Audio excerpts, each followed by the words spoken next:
All right. Oh, that's why I had that way. Hello, Justin. Good morning.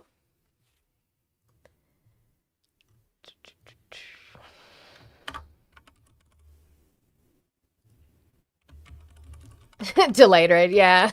I know. I saw her mom was there, so she had to leave you guys. I did see that. I said so, so it's true. I'm glad that Trump is rubbing off on everybody. Good job. We're supporting MAGA, not Trump. No, you're not. You're not, though. It's not the policies you vote for. So no, you're not. But that's cute, if that's what you have to tell yourself at night. Like I said, in a few years, maybe 6 to 10 years, winning Friday, Audie, I'm so excited. 6 to 10 years, probably, Donald Trump will have won 0% of the vote in 2024. With the way you guys are going to have to pretzel yourselves for the fact of what you fucking voted for. Congratulations. So proud of yourselves. Zachary, hi. My God. I just started. Give me a second here. Y'all? My goodness. You know what? Let's get something straight right now. Just Mona does live, and this ain't church. It ain't brunch. And it sure as hell ain't your cousin's conspiracy chat. You step in here, you come correct. With facts, with receipts, and without that crusty attitude you found on Twitter.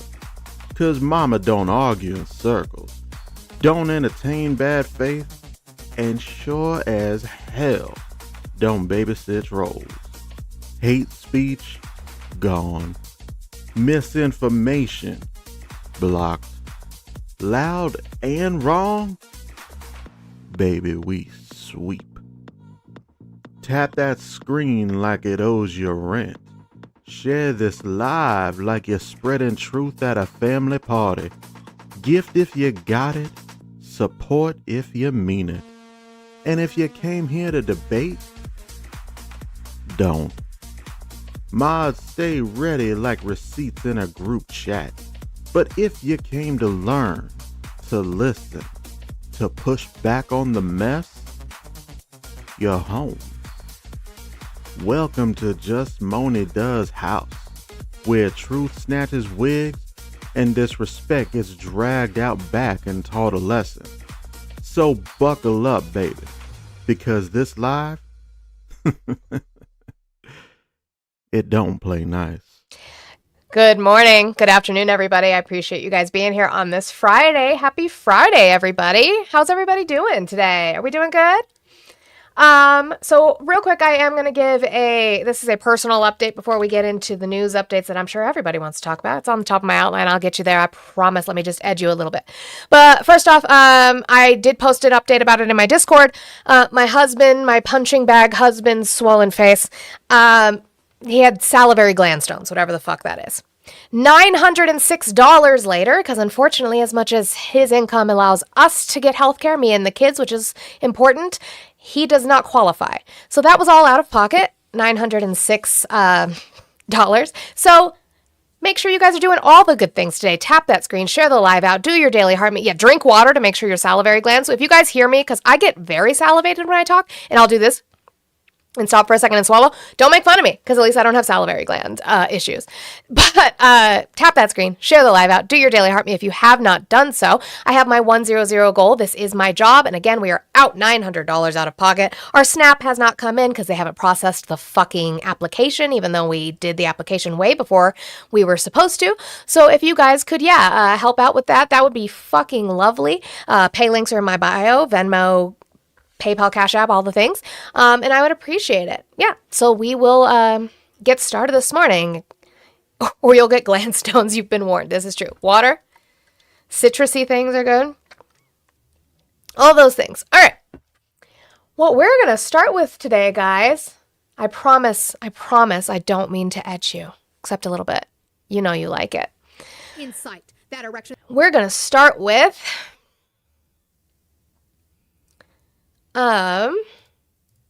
Trump yesterday he's doing his economic tour, right? His economic thing in Georgia.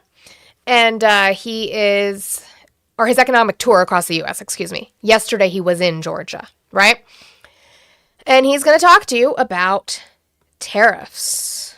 So, hold on. That's not the window it's supposed to be showing. Let me fix that in OBS real quick. I'm edging you guys some more. I'm so sorry.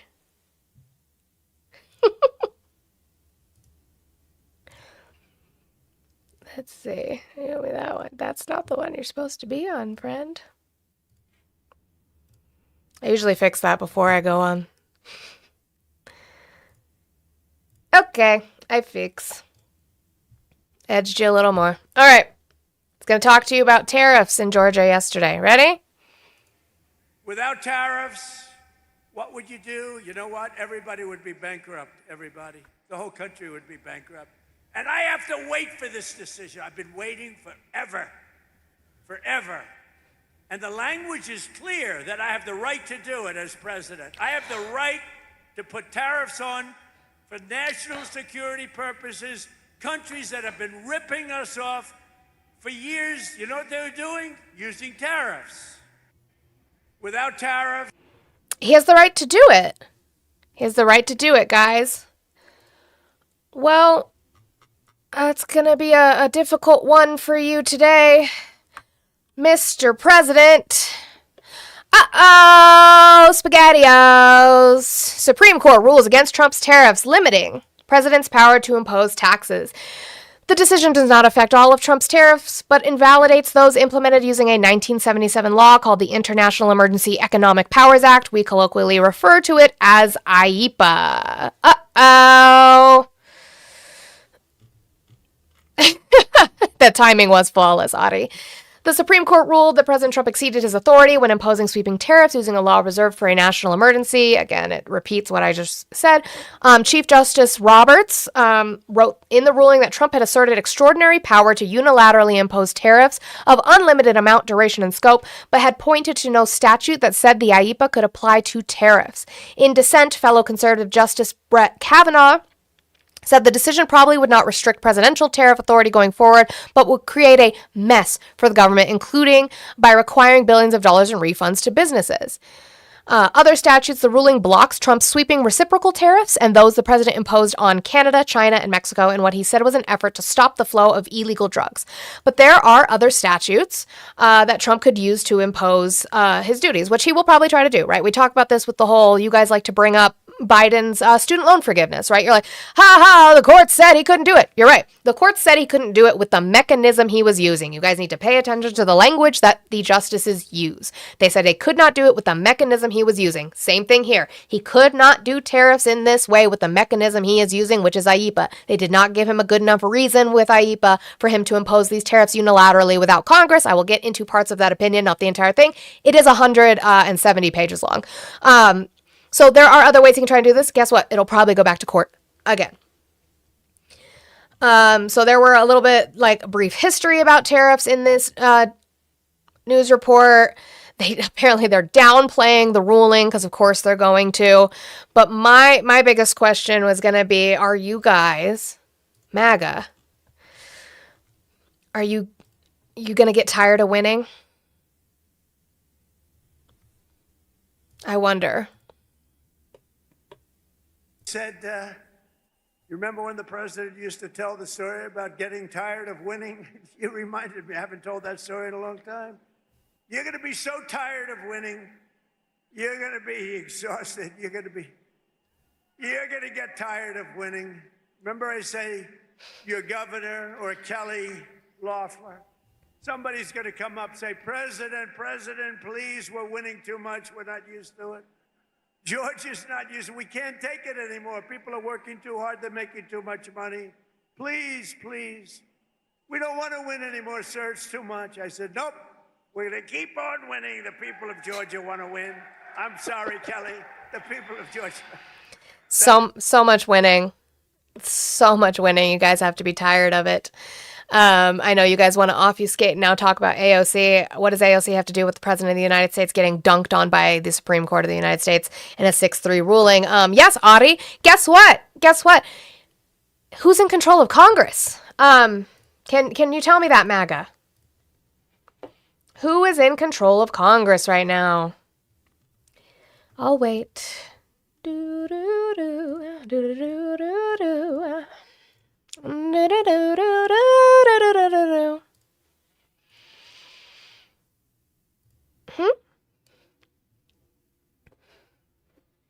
do. So do I, Jedi, because I am a millennial.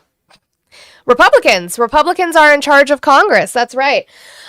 So Congress is given the constitutional authority to impose taxes. Tariffs are a tax on the corporations who are importing.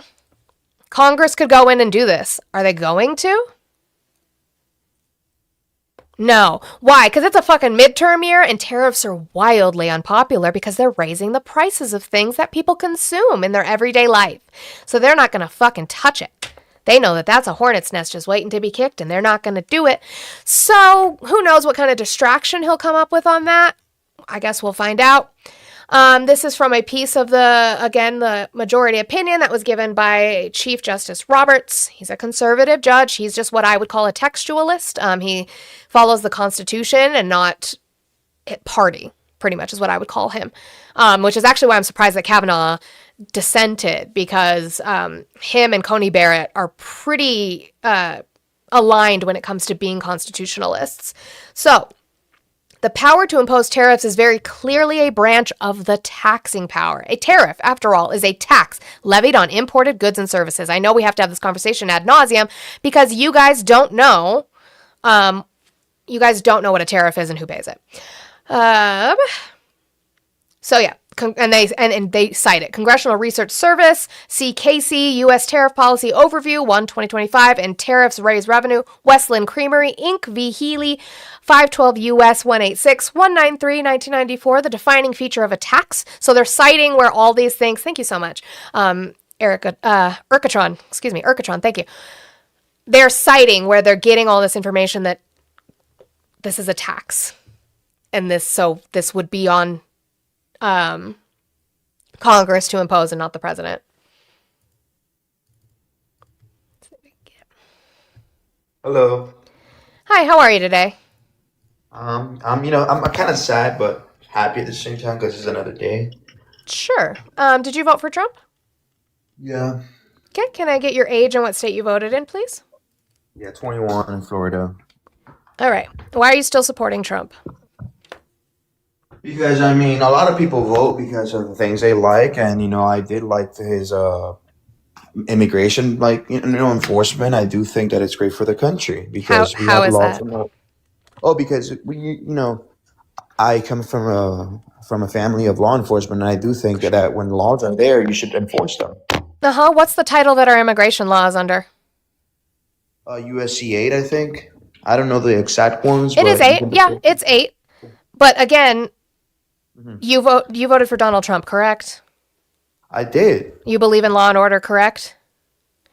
Yeah, I do believe in law and order. Can you I square do can believe you the judges. can you square that circle for me on voting for a 34 count felon then?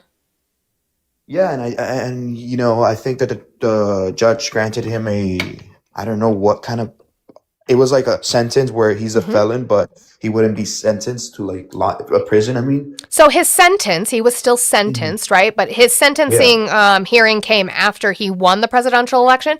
And since we have a system of government where we do not and cannot prosecute the sitting president, he was the president-elect at that point, his sentence was unconditional discharge. So yes, he was just let go. Yeah, that was the one. Right, but your point was law and order. So would you agree with me that there are parts of the judicial system that may be unfair in way of over sentencing or under sentencing?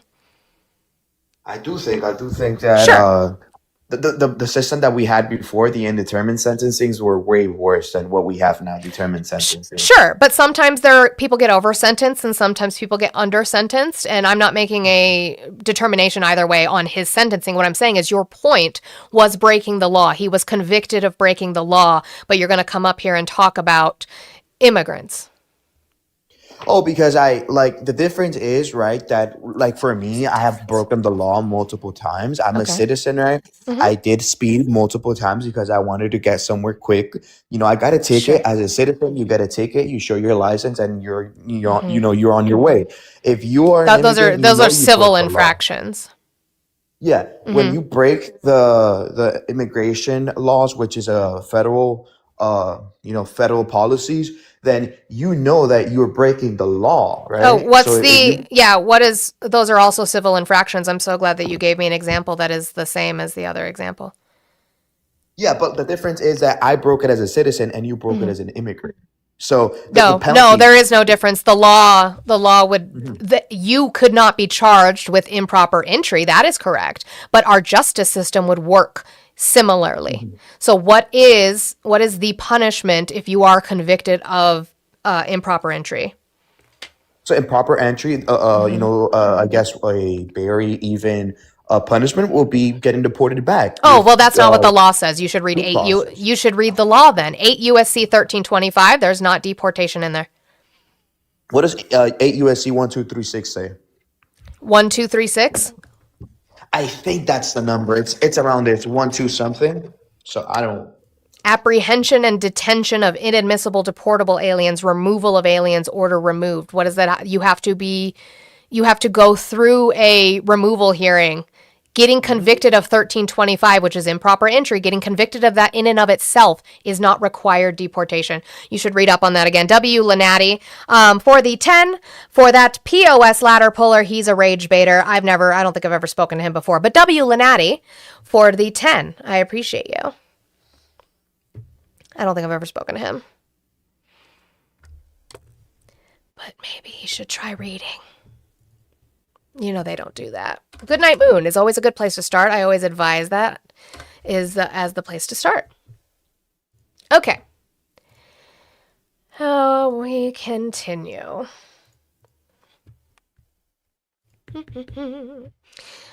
All right. This is another portion of the opinion regarding SCOTUS and IEPA. So held. IEPA, they're holding a decision from the DC Circuit Court, right? Okay. IEPA does not authorize the president to impose tariffs. The judgment in number 24-1287 is vacated, and the case is remanded with instructions to dismiss for lack of jurisdiction. The judgment in number 25-250 is affirmed, meaning that they didn't even just send it back to the DC court to be re-listened to or re-litigated or re-looked at. They said you must take it down to the court to dismiss it. So that's that's done. This is part of the dissenting opinion from Kavanaugh, okay? And this is going to be where there's going to be, held just indicates their final decision. This is going to be an issue, which we talked about when the oral arguments happened. If you guys didn't pay attention to the oral arguments, I've said this before, if you're not following Cass, you need to be. She goes over all this SCOTUS stuff, and she will play the oral argumentation for you. It's wonderful. SCOTUS blog is a great fucking source as well. So, the United States may be required to refund billions of dollars to importers. I told you guys, it's not the foreign countries, it's the importers.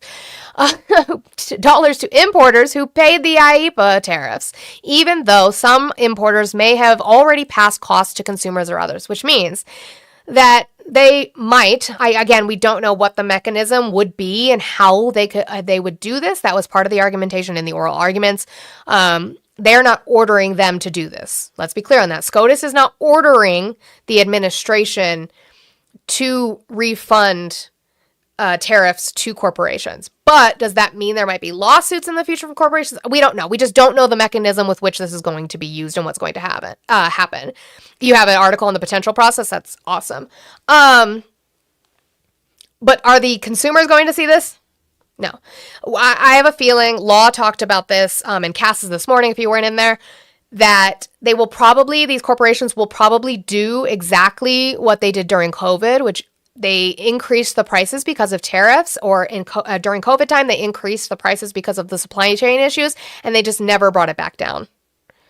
So, pocket it and buy back. Yeah, exactly. So it just made corporations richer because Donald Trump is an idiot and couldn't do it congressionally or he could have just tried to do it congressionally. Now, he is busy at the governor's breakfast this morning where he's kicked out the press.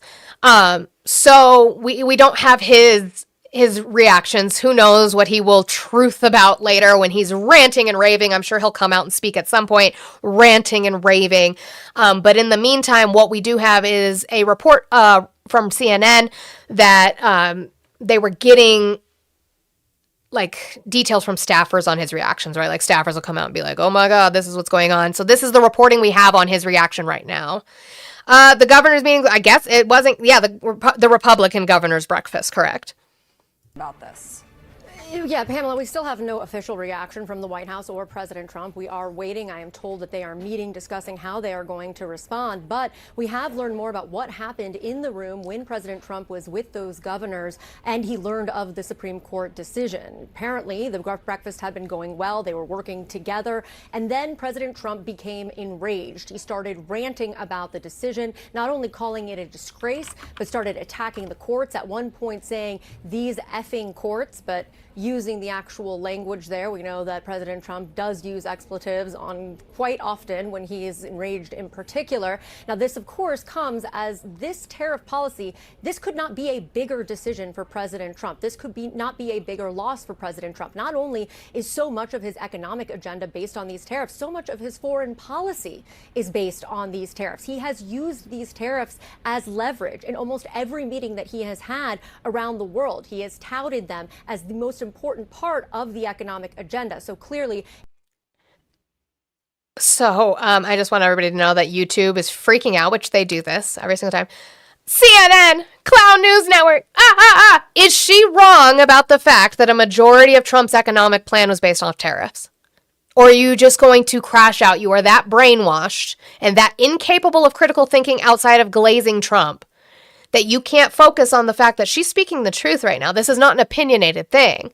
Donald Trump's campaign promises and the structure of his economic policy is based in tariffs. So while you're sitting there saying, this is just fact. This is just fact. This is the bulk of his economic policy. Cry harder. A huge loss, and he recognizes that today. Pamela? All right, Kristen Holmes. That's all she said. Now, again, her reporting on his reaction, that's coming from staffers. Do we know if that's the case? We'll find out. I'm sure he'll come out and say something. He's not a quiet president. Let me see. Okay, potential refund mechanisms. Thank you, Ari. Even if the Supreme Court invalidates the IEEPA-imposed tariffs, the path to refunds remains uncertain, but perhaps less uncertain than it was when the Supreme Court oral arguments began. Around that time, many larger importers, such as Costco, filed preemptive suits seeking to suspend the liquidation of their imports 314 days after entry, amidst concern that their refund rights might be foreclosed upon liquidation. So, yeah, they are already not recommended actions for importers. So, yeah, tracking their data during the time that tariffs were imposed so that they can file suit. That's going to be what they're going to have to do. You just made corporations richer. Good job, MAGA. I'm so proud of you. Speaking of the economy, it wasn't great today. Jedi, actually, you brought up how's the stock market doing. Actually, in this moment, it's all right. Why did the stock market rise up this morning? Because it started out this morning doing what? This morning, it started out going like these, and I'll show you why. It's now starting to go up because SCOTUS ruled against the tariffs. Even the financial market knows, hey, tariffs are not good for us. So, Jimbo, nobody's going to watch my stream, but you are number one. You're number one in here right now. I just want you to know that you have the little crown, that you're number one being in here. Good job for you. I'm so proud of you. Oh, where is it? There it is. Number one. So apparently you're watching really hard. Anyway, Kevin Hassett. And our GDP growth. GDP up only 1.4% on an annual basis, fourth quarter. That's not what President Trump wants to see, is it? Well, you know, the Democrat shutdown took about 2% off the number, according to the Council of Economic Advisors. So if you're really thinking about, like, what trajectory is the economy on right now, So now they're going to blame the shutdown. it's way north of 3. And if you look at the average of the 3 quarters since President Trump took office, you know, abstracting from the first quarter when it was, you know, mostly Joe Biden's quarter, then we're looking at growth of 3.2% on average over the year. And so I think if you add back in the government shutdown number, which will bounce back at the first quarter, I think you could say that Trump's economy is running pretty close at 3%. Okay. But it's not, because it's at 1.4%. So they're lying again to you. Why do you let them lie to you? Why? And you guys on YouTube, you guys don't have any actual fucking... You have nothing to go against this. You have no information to go against this. You just repeat, like Kevin Hassett does, lies, Trump's talking points. That's it. That's all you have. Trump's not living rent-free in anybody's head. Nobody has TDS. He is the president of the United States of fucking America. So we're going to critique him because the election is not the Super Bowl. The job is not done. They are parrots. That is true. They are parrots. While we're sitting here, before we go on to the next, 108 people over here on TikTok. Guys, make sure we are booping that screen. It looks like we are at 33,000 likes. Again, remember, I like to get to 50,000 before 11 o'clock Mountain Time. I appreciate you. It looks like we will be able to do that and probably beyond. So I appreciate you. Don't forget, I have 90 left in my goal. That would also be wonderful. And I know that I only have my big gifts left in my gift gallery, but if we could finish lighting those up this week, that would be wonderful. I would fucking love it. I love you too, Olive. Thank you for calling the stream. Age, state, and who did you vote for? I voted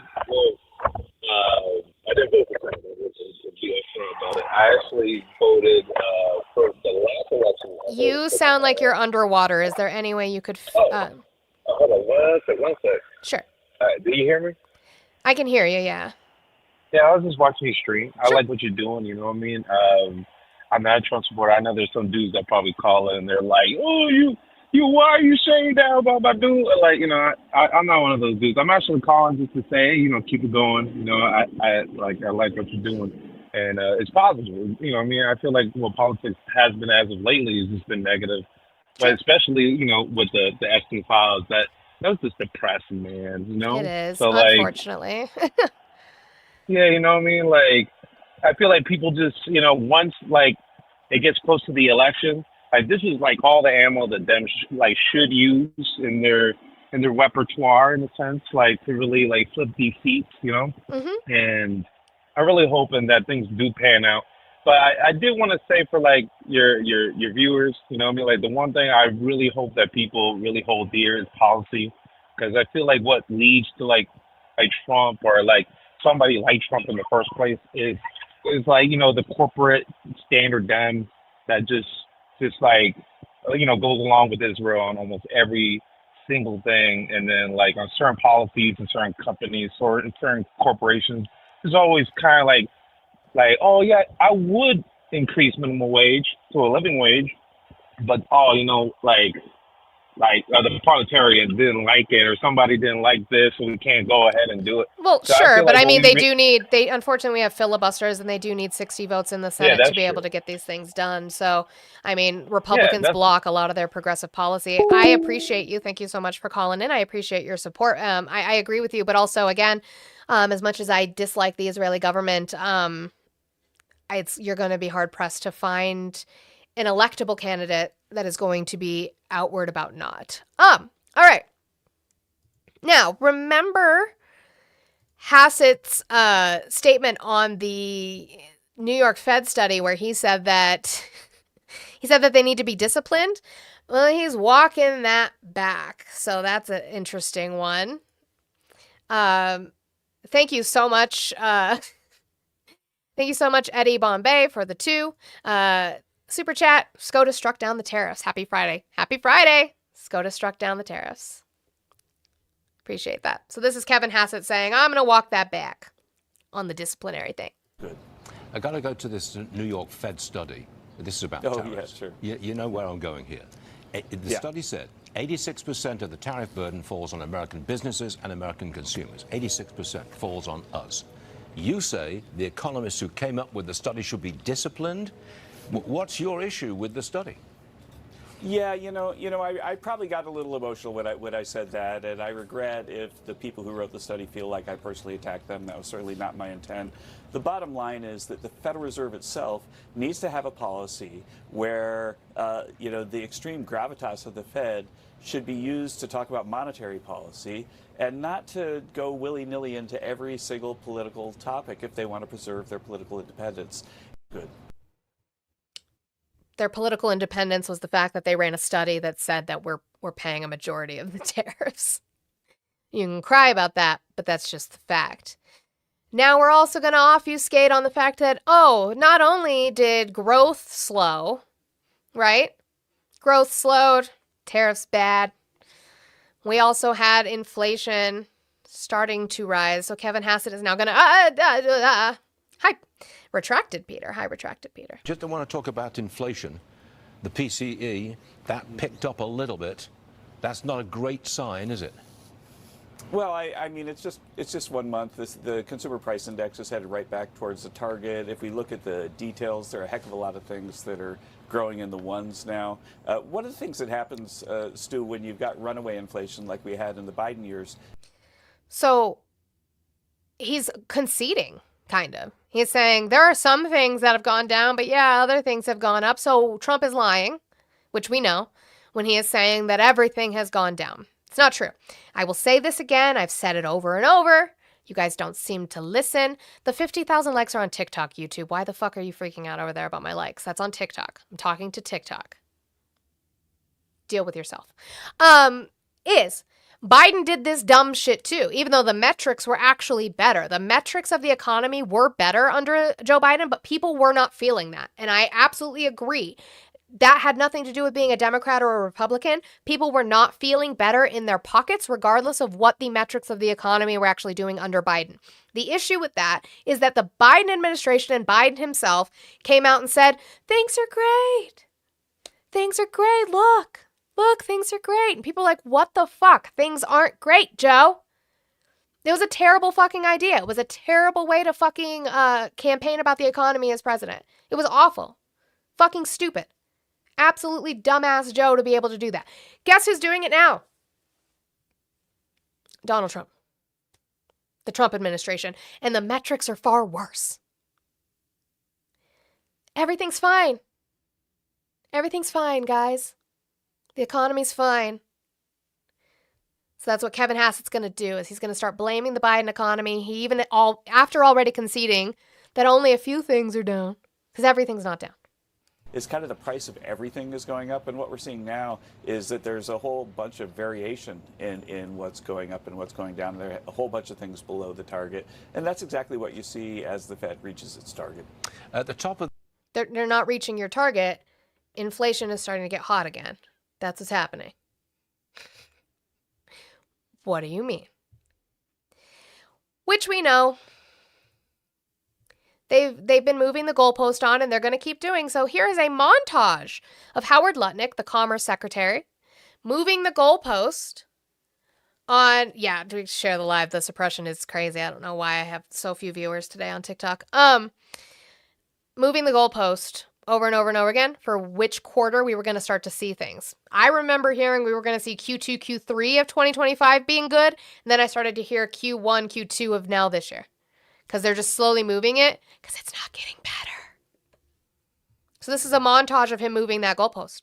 Announces in the fourth quarter of 2025, this economy is going to be humming. Okay. Look for the second quarter of 2026 to be amazing as all this money. Okay, the Donald Trump economy. We own the economy in the fourth quarter. We start to get, we get shovels in the ground.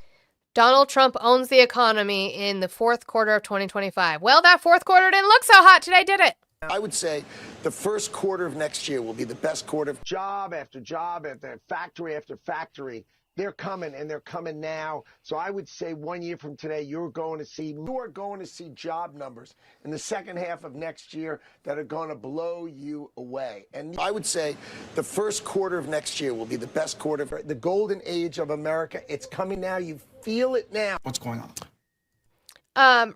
Real quick, Joe Besk, who said there was going to be empty shelves? I don't remember anybody saying there was going to be empty shelves. What we said is that if the reciprocal tariffs and the Liberation Day tariffs stayed in the way that they were doing, there would be a recession. But guess what? He tacoed like he always does. Also, yes, Peabody, I have that as well. So the economy that Donald Trump owns starts at the end of this year. You can't think of the employment. You look at next year's employment, it is going to explode. All these factories. So Donald Trump owns it now. Don't forget that Howard Lutnick is also in the e-files. He lied in an interview to the New York Post and said that once he saw Jeffrey Epstein's house, because they were neighbors in Florida, that he never wanted anything to do with him ever again. And yet took him and his family and his kids to the island. Interesting. Fox News didn't know quite what to do with that this morning either, it seems, with the news. This is your people now. You're going to Fox Cloud News. You guys going to freak out now? Oh, okay. GDP bad, inflation hot. They're not cutting rates. So GDP bad, inflation hot. They're not cutting rates. What they're saying is that the Federal Reserve is not going to cut rates. Because they can't. Okay. Again, back to his speech in Georgia. Donald Trump, speaking of tariffs, speaking of prices. Why are these videos loading so slow sometimes? Okay. Oh, that's why. Because I think we're connected to the Wi-Fi and not the line in. That's fun. I meant to check that before I went live. Anyway. And then I have to listen to the fake news talking about affordability. Do you notice, what word have you not heard over the last 2 weeks? Affordability. Because I've won affordability. I had to go out and talk about it. And then I have to listen to the fake. He won affordability. Well, let's listen to what Jessica Tarlov, she is going to be your liberal analyst on the panel with Jesse Waters, and I think it's Greg Gutfeld, who's really super fucking annoying, about his winning on affordability. In terms of the I Want Affordability speech, which is being cut up right now and put in every Democrat's ad, since it's obviously in great denial of the reality on the ground, the president is doing what it sounds like Tony Fabrizio previewed in that big GOP midterm strategy meeting was going to happen. So he basically is trying to control the foot soldiers and admitting that Donald Trump is going to go out there and do whatever he wants. But the fact that he says more Americans are working today than in the history of our country, when we just saw 1 million jobs revision down for 2025, it was a quote unquote, strong jobs number, 155,000, 161,000, still far below where Biden was. I don't think it is going to get it done. And he's in Georgia bragging about the results, and just some results, real ones, I guess I should say, for Georgia. Lost 80,000 jobs last year since Trump took office. 27 family farms have filed for bankruptcy. 500,000 are going to lose their health care coverage without the ACA subsidy extension, which he doesn't back. And the premiums are going to double for 1.4 million Georgians. John Ossoff is running a very strong campaign in Georgia. There is a reason that we have 2 Democratic senators there, and it's because of Donald Trump. And I don't think he's making things any better. Well, going there is one of the things that you can do, Kaylee. So that's also a tell in terms of what either Fabrizio. He went there. Ooh, he went there. He's not fixing affordability for the American people. And he's never going to admit that he still needs to work on it. And I think that's part of the fucking problem, is that he is a guy and he has an administration that he is taught to do the same thing as an entire group called MAGA, a party that pretzels and licks his taint and defends him, that have also learned how to do the same thing, which is to never admit that you have to work on something and to never admit you did anything wrong, never admit you made a mistake. Exactly, Blue. Like, going to Georgia didn't bring back jobs or lower prices. Speaking of jobs, Jesse Waters is going to get corrected on his jobs, and then he just calls it a record anyway, because they just lie to you, and you like it that they lie to you. More Americans are working now than ever before in the history of the country. Literally 1 million less than last year. Okay, well then last year was a record. Donald Whose year was that then? 1 million less jobs than last year. What was the last year before last year? Because we wouldn't have 2026 numbers. So if we had 1 million less people working in 2025, the year before that would have been a record. Whose administration was that, Jesse Waters? It's interesting. Okay. I'll put those somewhere in the middle. We're going to go to Trump's Georgia speech. Somebody in the YouTube chat wanted to know how many likes we have now. We have 59.9, so 60,000 just now. 60,000 likes on TikTok. W, you guys, and it's only 10:40. So I think we can be well on our way to 100,000 likes today. You guys are doing amazing, fantastic. W to you tappers. I appreciate you guys hurting your little fingies for me and getting them working out. We all know a woman loves strong fingers, so you guys are doing fucking fantastic. Men love strong fingers too. You guys have a fun button as well. So W, you guys for working those out. I appreciate you. Keep doing that. Again, share that live out as well. Do your daily heart me if you have not done so. I have the little rosas as my little gifty goal. If we could get that down, that would be great. And again, 9-0 left on my goal. This is my job. So if you guys could tip your content creators, if you have the ability to, that would be wonderful. I don't think that's very PG. When have I ever claimed to be PG? In sight, that erection. All right. So Donald Trump is going to talk about how brave he is. And because of his bravery, he should get a medal. Worldwide, and I rebuilt the military my first time. I want you to listen. All of you who think that you are big, big Trump supporters who are also big, big supporters of our military and our veterans. This is the President of the United States who has never served, who dodged the draft like 3 times. I said, why would it take 4 years? They said, well, I would. So I decided to go to Iraq, and I flew to Iraq. I was extremely brave. In fact, so brave I wanted to give myself the Congressional Medal of Honor. I said to my people, am I allowed to give myself the Congressional Medal of Honor? And, I've given out so many to guys that are seriously brave. I mean, they come in with the arms are missing, the legs are missing. The stories are so unbelievable. And I said, no, it's a little stretch if I gave myself one of them. But it's one of those things. Someday I'm going to try. I'm going to test the law. Brandon, I'm going to say, let's give it a shot. Maybe I'll win in court after everyone sues me. After radical left lunatics sue me. Now watch. The fake news, I was just going to say, somebody in the YouTube chat's crying about, am I taking calls? Calls are right there. Thank you for calling the stream. Age, state, and who did you vote for? Oh, hey there. I was watching your stream. Cool. Can I get your age, state, and who you voted for? 22, and I didn't vote. What state are you in? Tennessee now. And you did not vote? No. Do you plan to vote in your midterms? Not for Trump. Well, yeah. I mean, you can't vote for Trump in your midterms, but you are going to have elections. So you're not a Trump supporter, I take it? No. Oh, well, WU. Make sure that you look up who's running and what local ballot initiatives you have going on in Tennessee. That's going to be very important to start pushing Tennessee towards progressive policies, and I appreciate you calling in. But the phone line does work. See, guys? It works. I promise you. Having fun.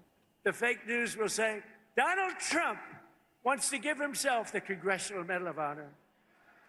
But he was rebuffed by the audience, who stood up and booed the hell out of him. No, they say that kind of stuff. No, they don't. They say that you said you want to give yourself the Congressional Medal of Honor. Nobody booed, but you did say that. So that's not fake news. Which is, I wonder, I meant to ask Thicky. As he said, right? He said, I was so brave in my visit. Is this the one where Thicky met him? YouTube and Twitch, you're not going to know what I'm talking about. Because this looks like the same exact, like, how he looked with that outfit of the picture we've seen Thickless with him. I wonder if this is the fucking visit he is now talking about, giving himself a fucking medal for. Crazy. President Trump and First Lady Melania Trump make surprise visit to Iraq. Again, this is December 26th of 2018. President Donald Trump and the First Lady quietly swept into Iraq Wednesday to pay a holiday visit to U.S. troops, at last making good on the president's promise to travel one of the war zones he has derided as costly blunders. Okay. He did a quote, if they want us to do the fighting, they also have to pay a price, right? He'd been talking shit on them for a long time. Sometimes it's also a monetary price, so we're not suckers of the world. We're no longer the suckers, folks, and people aren't looking at us as suckers. Regardless of whether Trump likes the wars or not, they are now his. The lives of young men and women stationed abroad subject to his decisions, whims, and orders. He remained on the ground for about 3 hours, greeting enthusiastic selfie-taking servicemen and women, possibly including Thickless, in their holiday-bedecked dining hall, dressed in a black overcoat and red tie. Trump posed for pictures and signed autographs for troops in fatigues. Melania Trump stood smiling next to him, wearing a mustard-colored blouse. I don't know why it matters what she wore. That's weird. Later, the president changed into a green flight jacket to address 100 or so troops who greeted him warmly. I did like this part, though. Trump left behind his slate of troubles in Washington, including a partial government shutdown and an unsteady economy. He also faced criticism for a series of foreign policy decisions that have left his national security team at odds. Sound familiar?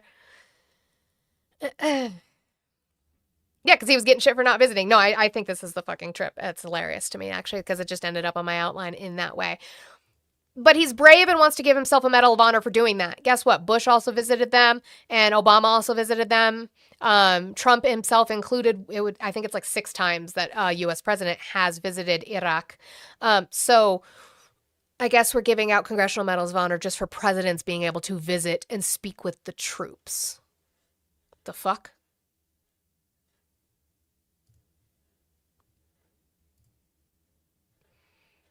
She wore mustard yellow because she had the complexion of a hot dog. Yeah, maybe they were matching. It was concession foods themed outfits. Love that. We do love that.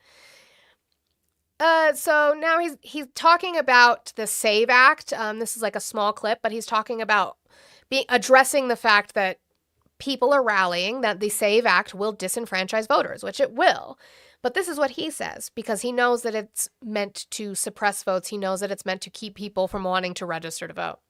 Mail-in ballots are crooked as hell. We're the only country in the world that use this type of mail-in ballot. The only country in the world. I'll tell you. That's not true. He keeps fucking saying this. Again, MAGA. I get mad. Why do you let him lie to you? I'll look directly at you. Why do you let him lie to you? We are not the only country in the world who uses mail-in ballots. We also know that the fraud rate is really, really low. You can look on the Heritage Foundation. We did a whole fucking episode on this, on the Heritage Foundation about fraud in elections. It's very, very astronomically fucking low. That's your people. That's the people who wrote Project 2025. That's the people who wrote Project Esther. That is the people who fund the Republican Party. They found low, low rates of fraud. But you let him lie to you about small things? You just let him? So then you let him lie to you about big things too. And you refuse to look anything up. And yes, it also, Queasy, great point, brings up military personnel, which is a lovely segue from the fact that we just talked about him giving himself a Congressional Medal of Honor. Do you care about the troops at all? He just disrespected the fuck out of them by saying he needs to give himself a Congressional Medal of Honor because he flew to Iraq. Fucking disrespectful as fuck for the men and women's lives we lost being over there.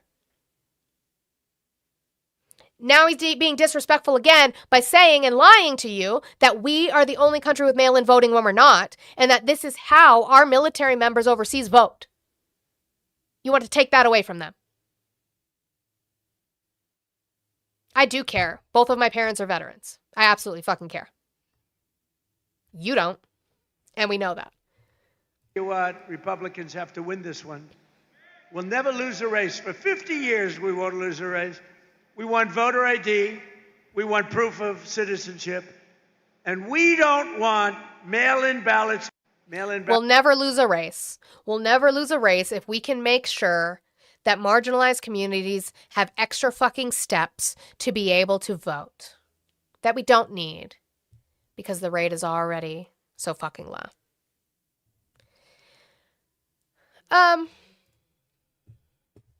He's going to lie to you again. Again, if he's lying to you about small things, he's going to lie to you about big things. And I don't know why you let him do it. I don't know why you let him do it. Did he make this up? Can anybody tell me? Together, we're going to make America great again. You know, I came up with that phrase a long time ago, make America great again. Who would have thought? It turns out to be rated, not by me, by anybody, by stupid people, frankly. Anybody would rate it. The #1 phrase in the history of politics in America, right? It's called Make America Great Again. That's what we've done together. Did he make it up? Did he make that up? Make America Great Again? John's right. Reagan said it. Yes, Reagan said it. Guess where Reagan got it from, if you guys don't know the history. Make Germany great again. And Reagan changed it to make America great again. Either way, Donald Trump didn't fucking create it. Again, you let him lie to you about the small things, you're going to let him lie to you about the big things. Did the rain stop and the clouds opened up on his fucking inauguration in his first term? No, that didn't happen. So then his Georgia rally kind of goes off the rails because all you guys have, as you've proved in the YouTube chat today, that you guys cannot combat the thing. You can't critique him. You don't know how. You are in a fucking cult. And you guys will only repeat buzzwords he says. Here's a lovely montage for you. It's not even a montage. A montage would be different clips. This is all one giant fucking rant that he did of all of your guys' favorite fucking buzzwords because that's all he needs to do. Bumper sticker slogans, and he's got you because you're stupid. Tariffs. Tariffs! Can you believe it? It said tariffs. And I got to be before a court. Can you believe it? This is like men playing in women's sports, transgender for everybody. I have a new one to add. Voter. What the fuck does men playing in women's sports have to do with tariffs? Huh? Is he about to speak about the SCOTUS ruling? I would love to, if anybody has the link for that, we can watch that if he does. ID. The Democrats don't want to give us voter ID because they want to cheat. Just yelling. Grandpa's just yelling about things. What the fuck? Like, listen, I understand that his fucking campaign bumper sticker slogans are about, like, going against trans people. I understand the bigotry. I understand that was part of the campaign and he likes to repeat that one. How do you pivot from tariffs to that? I have to be in court for it. Just like men and what? What? Let me see if I can find. Oh, yeah. Okay, he is going to speak soon. So what I'm going to do is I'm going to pull this up into a box. Hold on. Pull the fucking ads down. Okay, and we will keep that open in the corner. If anybody wants to yell at me for when he does go on, we can listen to him rant about the tariff ruling. That's going to be a fun fucking press conference. I'm excited for that. So yeah, guys, make sure you're still supporting the live. We're at 70,000 likes with 114 people. You guys are doing fucking awesome. I appreciate you guys are rocking it. Like, we had more people in here yesterday and you guys don't even need them. Look at you. I'm so fucking proud of you. Good boys, girls, theys, and thems. I'm so proud of you. So let me try and find something in the middle while we wait. I mean, he's always late. What time is he supposed to speak? 12:45 Eastern. So he's late already. Yeah, so we might be here a while. It's 10:54 Mountain Time. He's already fucking late. So, you know. Hi, Blue. Hello. How you doing? I'm doing all right, other than Nitro knocking over my TV. He didn't do it. He's innocent. Well, how dare you? Okay. I just want to know when am I getting my mandated emotional support transgender person? Yeah. since we're getting transgender for all. Yeah, transgender for everybody. I mean, I have mine, Megan, my spouse in Canada. I have mine, so we need to get you yours. So we're gonna have to share a bunch of our trans friends. That's fine. We can do that. I love a roster. Transgender. I call dibs on Sam. Oh, Lanati called Lakin. Damn. Damn it. Oh, Maxwell said you're my token black man. I didn't even. Because I totally invited you up for the purpose when we were talking about race at all today. I have. It's interesting. Totally. Mm-hmm. Do we pick them or are we assigned? Ooh, Chicky. Ask Oya. She probably knows a lot about this, actually. She's got John Mulaney and Robin Thicke, so you should ask Oya. She probably knows about appointing people. Let's see. Who's this person? Why did the lights go down? Your husband. Oh, God. Brandon, how are you today? Guys. Good. How are you? Hey, I'm okay. How are you guys? Good. Did you vote for Trump? All right. No, I did not. I just wanted to maybe hopefully bless you guys with this. I've been getting a lot of compliments on the. Okay, so we've got Just Moni, right? She's Hate it. arguing against. I cannot believe that you did not vote for me. How dare you not vote for me? Thank you. You're really good at that, actually. And I hate that you're good at it. Why did they turn the lights down? Is it too bright out for people? They're setting the mood. I don't like it.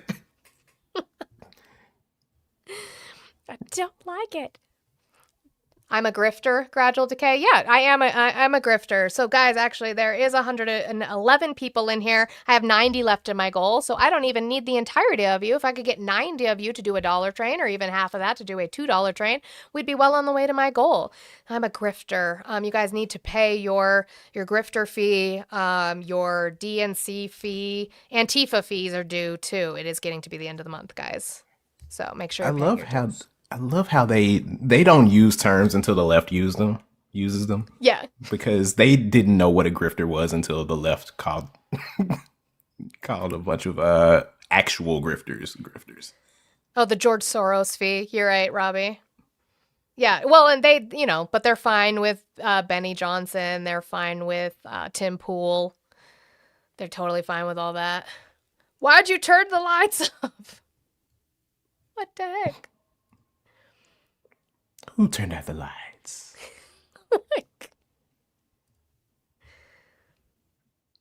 What's the purpose of that folder? I probably aspect ratio, which is she supposed to be representative of how short he is? I'm confused. Is this aspect ratio for his? He's not going to have teleprompters because he's just going to go off the riff. Mm-hmm. Why is the paper so ripped? You guys don't have. What are we doing? That's how broke our government is right now. Can't. $10 billion to the board a piece, but not a folder without bite marks in it. Did Donald Trump chew on that? Is that his chewy? What are we doing? He has pica. Poor thing. He should get off for that. Define a woman, Maxwell. I know your guys' obsession with trans people. A woman is any adult person whose gender identity aligns with their personal schema on the female sex. It's going to be different for everybody. His denture's gripping the folder, Can use it as a handle. He's always so goddamn late. He's got to waddle his every time butt over there. Every single time. He has to finish checking Truth Social. Let's see what compliments he's getting. I guess while we wait. One multi-county. Oops. I will play this. There's issues going on with Elon Musk and the Georgia State Election Board that are going to be interesting to listen to. Supposedly, Elon Musk sent Republicans absentee ballots that were already filled out and was just asking for their signature. Don't know if you know, that's illegal. Next case on the agenda is SEB 2024-151 multi-county pre-filled AB applications from November 2024. The Secretary of State's office initiated an investigation on October 7th, 2024, after receiving complaints from several counties alleging that the organization America PAC, a political campaign, sent partially pre-filled absentee ballot applications to register voters in Chattooga, Cherokee, Coweta, Floyd, and Whitfield counties after the passage of a law that had made such activity unlawful. Mr. Chair, I think that there is evidence to suggest that America PAC is in violation of 21-2-381 when they sent to an elector pre-filled absentee ballot application. Just so you know, the America PAC, that's who this is about. America PAC, that's Elon Musk's PAC. In November of 2024, and evidence to suggest that America PAC is in violation of 21-2-381 when they failed to display in a conspicuous location the statutory language. This is not an official government publication and was not provided to you by any government entity, and this is not a ballot. Mr. Chair, I would move that we issue, I'd make a motion that we issue a letter of reprimand to America PAC. We have a motion to issue a letter of reprimand to America PAC. Is there a second? Second. We have a motion and a second. Any further discussion? Hearing no further discussion, all those in favor of issuing a letter of reprimand to America PAC signify by saying aye. Aye. Any opposition? Hearing no opposition, so moved. A letter of reprimand will be sent to America PAC on case SCB 2024-151. Yeah, I don't know, Donovan. I don't know what that means. A letter of reprimand. Does that... A strongly worded letter. That's what it sounds like. How dare you break the law? WG... Don't do it anymore. Right? Like what? How about charge him? How about that? Maybe try Right. that. W Juicy Juice Godfrey, I can always rely on you for a choo-choo train. Thank you so much for the dollar train. I appreciate that. Yeah, I don't know. I don't know what that means. Like, But isn't that the very thing that the right was accusing the left of doing yes. when sending out ballots? Mm-hmm. But they cheated. Almost like they're every accusation is projection. Is that what it is, Robbie? Is it a fine? It's a fine to the PAC? Ugh, yeah, that'll really do something. I'm sure that's gonna get him. Mm-hmm. $10,000. Oof. That's gonna break the bank. Then we've got another violation of the Hatch Act. If you guys don't know, the Hatch Act means that other institutions within the government, even though, yes, their positions are appointed by the president and confirmed by the Senate, they are not allowed to get involved in campaigning. They're not allowed to say one way or the other what party that they go for. They're supposed to be independent agencies. Nome is going to violate that Hatch Act. Americans are going to have a choice coming up here if they want to choose the Democrats' mass migration and infiltration of criminals, but not just criminals. We have thousands of known and suspected terrorists that the Biden administration let into this country, or they can continue to choose President Trump, who's making our country safe again, who's making it more affordable for families to get into homes and to buy their groceries and put gas in their car. He's giving them safety back in their communities, and that's what the Department of Homeland Security does every single day. What Democrats have done by defunding this Americans... She's not supposed to do that. They'll send her a strongly worded letter. Yeah, a reprimand. It'll be fine. I'm going to mispronounce your name, and I apologize. Nidhisina? Nidhisina, thank you so much for the 50 joules and for the 50 joules. Thank you so much over there on the YouTube side. I appreciate you. Yes, Belchi, affordability is a hoax, but also Trump won affordability, so Trump won a hoax.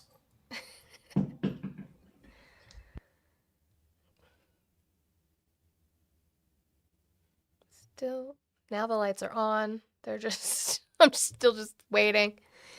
Like, I don't want to get into Epstein and then have to go back. But if we have to, we have to.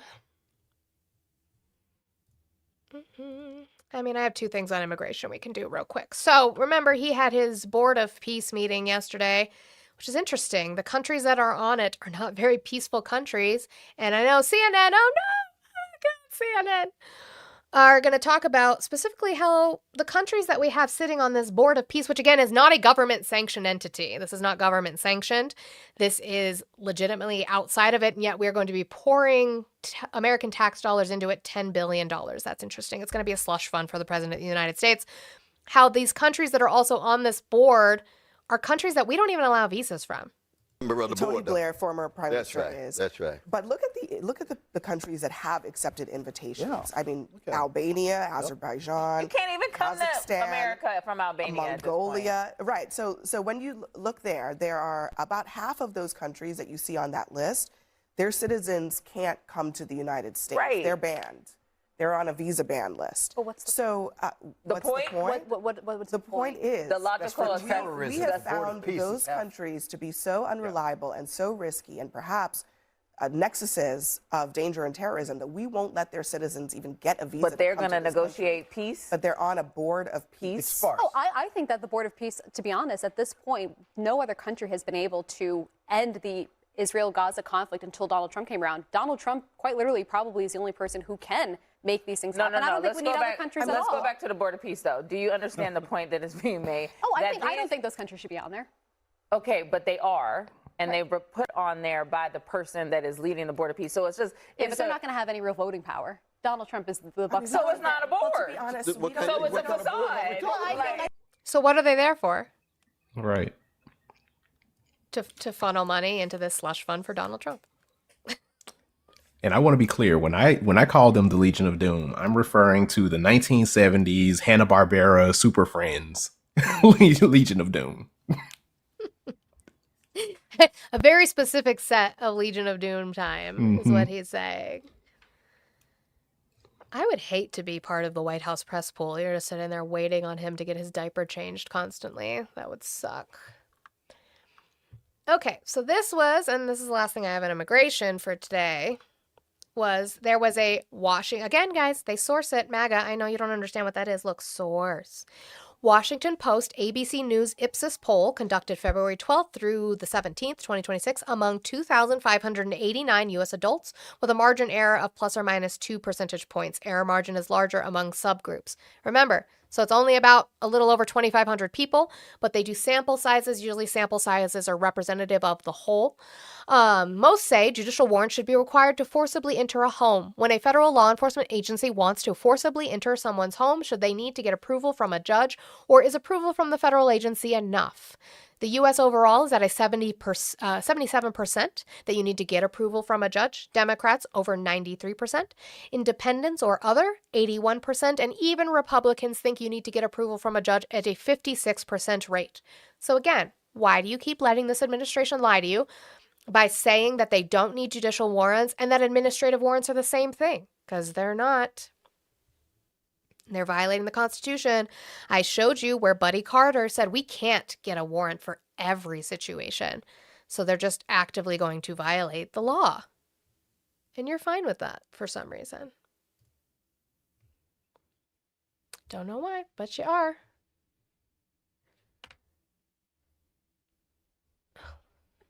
Oh, shoot. What would you get?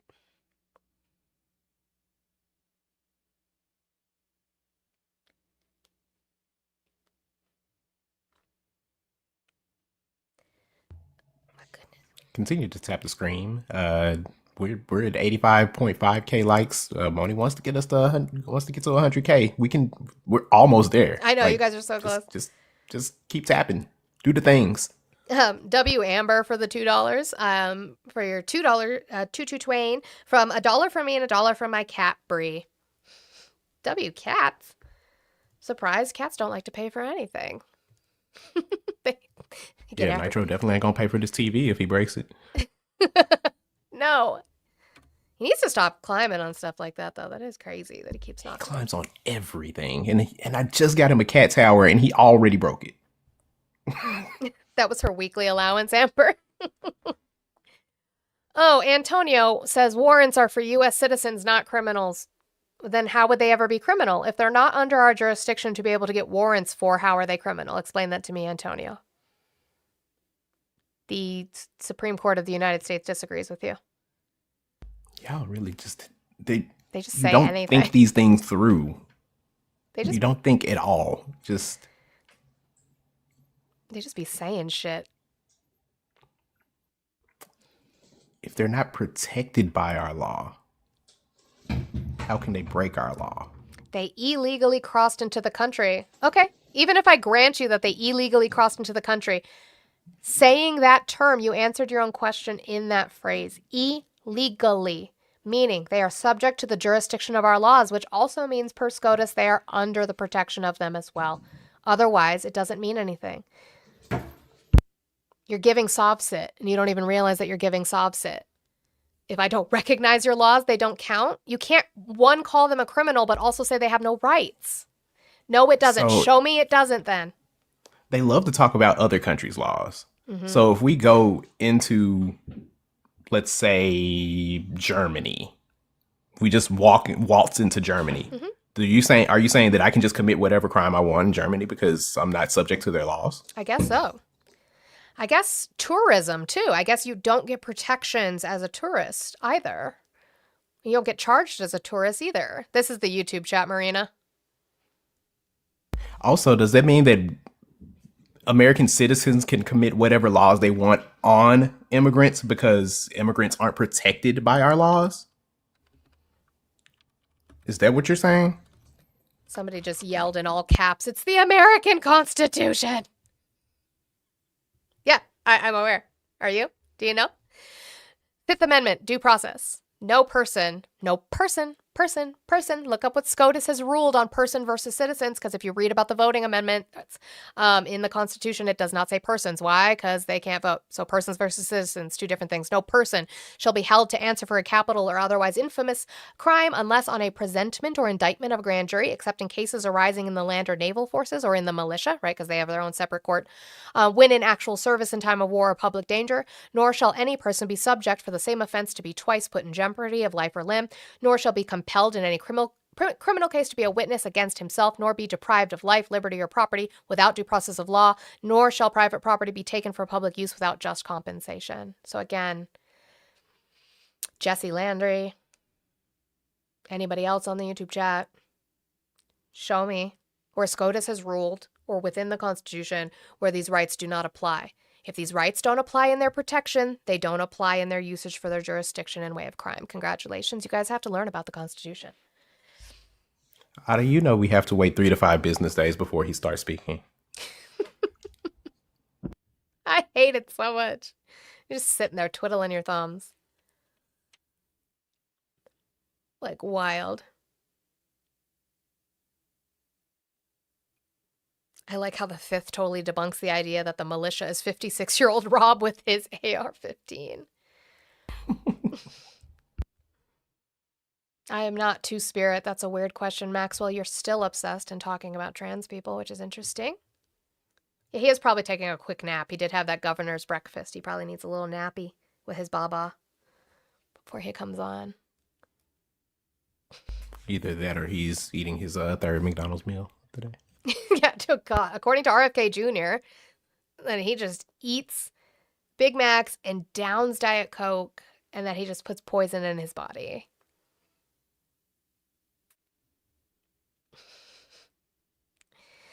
Most of the world punishes illegal entry. You're right. That's not what we're talking about.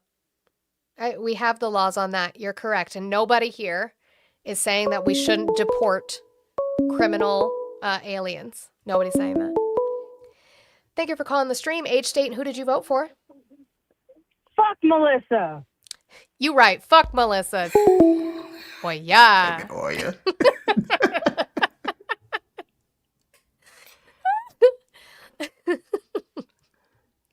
I'm holding my tongue because the last time I said anything about Melissa, you can't say I got anything. taken. I got a violation.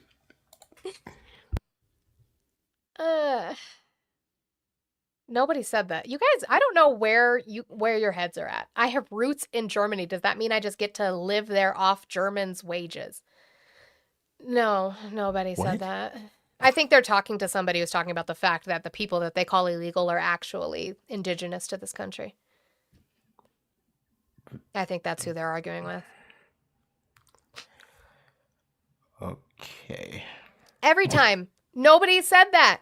That also, name one country with open borders and explain to me why it's expected of the USA. It's not. Right. Nobody's expecting open borders. We're just expecting you to follow the law. And in following the law, you also have to follow the constitutional law on due process. And on the 8th Amendment, which is against cruel and unusual punishment. You have to follow those things, which is why the Trump administration has been losing in court. Laws, what are those? I don't know. They voted for a felon. They don't like laws. I don't understand why y'all are so against following what the Supreme Court rules on. Like I've disagreed with the Supreme Court on rulings. Absolutely. But that doesn't mean that we don't follow the rulings. Mm-hmm. His what is it? The big one, his executive privilege, right? That he has immunity, his presidential immunity for official acts. I completely disagreed with that fucking ruling, but that's the ruling. That's how the law is going to be interpreted. Bong James, show me where the Constitution only applies to U.S. citizens. Show me a SCOTUS ruling that says that. I have shown you guys multiple times where that's not the case. You guys can't combat it. You just cry. Tarot, that's a good one. If everyone is jumping off a bridge, logic, but with other countries do it different. Yeah, well. Yeah, Russia also uses apparently frog poison to murder their political opponents, but that doesn't mean that we should do that here. Yeah, that might be a bad idea. Mm. But it's only things like immigration where they start to talk about other countries' laws.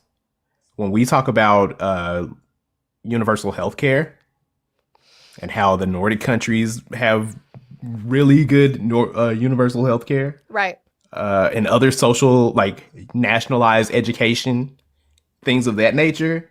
Oh, we can't do that here. I'm not worried about what the other countries are doing. I'm talking about what's happening here. But then we talk about immigration. Well, you can't just go into Mexico and like. Real quick, W to Matt. Thank you, Matt, for the $3 train for 1 from me and 2 from my 2 cats. I love that the cats are paying the fees today and that the cats are completing my goal. W, Matt. Thank you for calling the stream. Age, state, and who did you vote for? Hi, Moni. I'm 32, Nebraska, and I did vote for Trump. Okay, why are you still supporting Trump? Well, I think because he's trying to get his ass up the frying pan with the e-files that he might actually disclose aliens. So we might know the aliens are actually real, so that's great. Yep, and, he's either going to do that. He's he's either going to do that to distract or he'll just bomb Iran. Either one, I think. Oh, absolutely. Like, he's going down quicker than the crime rate. Money number one. I love money. Thank you. I love money. Number one. Number one. It's RF kidding me. What's going to happen? Murder rate already going down, down, down. What's going to happen? Murder rate already going down, down, down. WRF kidding me. I can't with you. That song is number 1 in Estonia. It is. Number 1 song. Let's see. We were still in the vein of immigration, so we'll stay there. I did have stuff. This was a couple days ago that I didn't get to. Since you guys are talking about immigration, you don't know what you're talking about and how the fact they're fucking losing. So Politico is running a list, our running list of judges who have ruled on ICE's mass detention policy and its legality. Federal judges across the country have been grappling for months with ICE's decision to dramatically expand the number of people the agency locks up in detention facilities while their deportation proceedings are pending. Again, I talked about this yesterday. We do not have a mass deportation system. We have a mass detention system under this Trump administration. This mandatory detention push, an unprecedented reinterpretation of decades-old laws, has resulted in thousands of people, most without criminal records. Oh, did you hear that, MAGA? Oh my gosh, thank you. I'm a pirate. Most without criminal records being detained, even if they have lived in the country for decades without incident.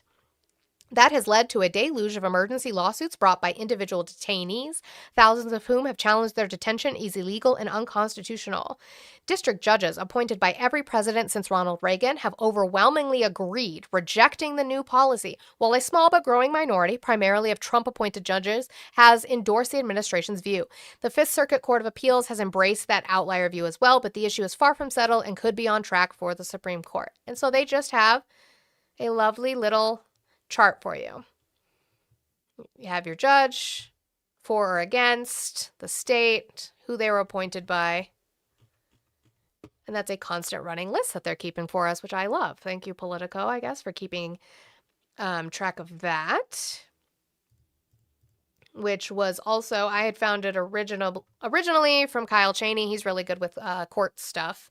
So he had posted the link to the Political article, and he said at least 380 district judges have rejected the mass detention policy with ICE. Of the 3,800 out of 3,800 cases, excuse me, and 31 have upheld ICE's approach 180 times. So there's a minority there of upholding it, but most of it it's not. And then this one is closer to home. So sorry, Blue. Tennessee. Where a man... I'm from Memphis, not Tennessee. This is true.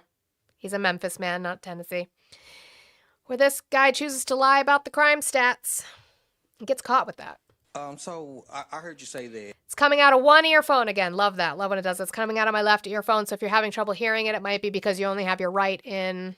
I apologize for that. I hate it so much. Over 50% of crime was committed by immigrants or aliens. Where do we get those stats from? They're from our own agencies, from the own places, people that are arresting these folks and ascertaining their status. In fact, the ones from the number is probably much higher because we don't have all the reporting from Davidson County and Shelby County. 21,648 total crimes in the state that we know of. Over 11,344 of them have been created by illegal aliens. This isn't U.S. citizens. This isn't Tennesseans. These are folks that aren't supposed to be here already. From my understanding, there was a report from, I believe, the DAs that it was more like 11% instead of 50. That seems kind of high. It seems kind of exaggerated, if you will. In 2025, Tennessee law enforcement agencies reported more than 11,000 crimes involving people they believe are not legally in the U.S.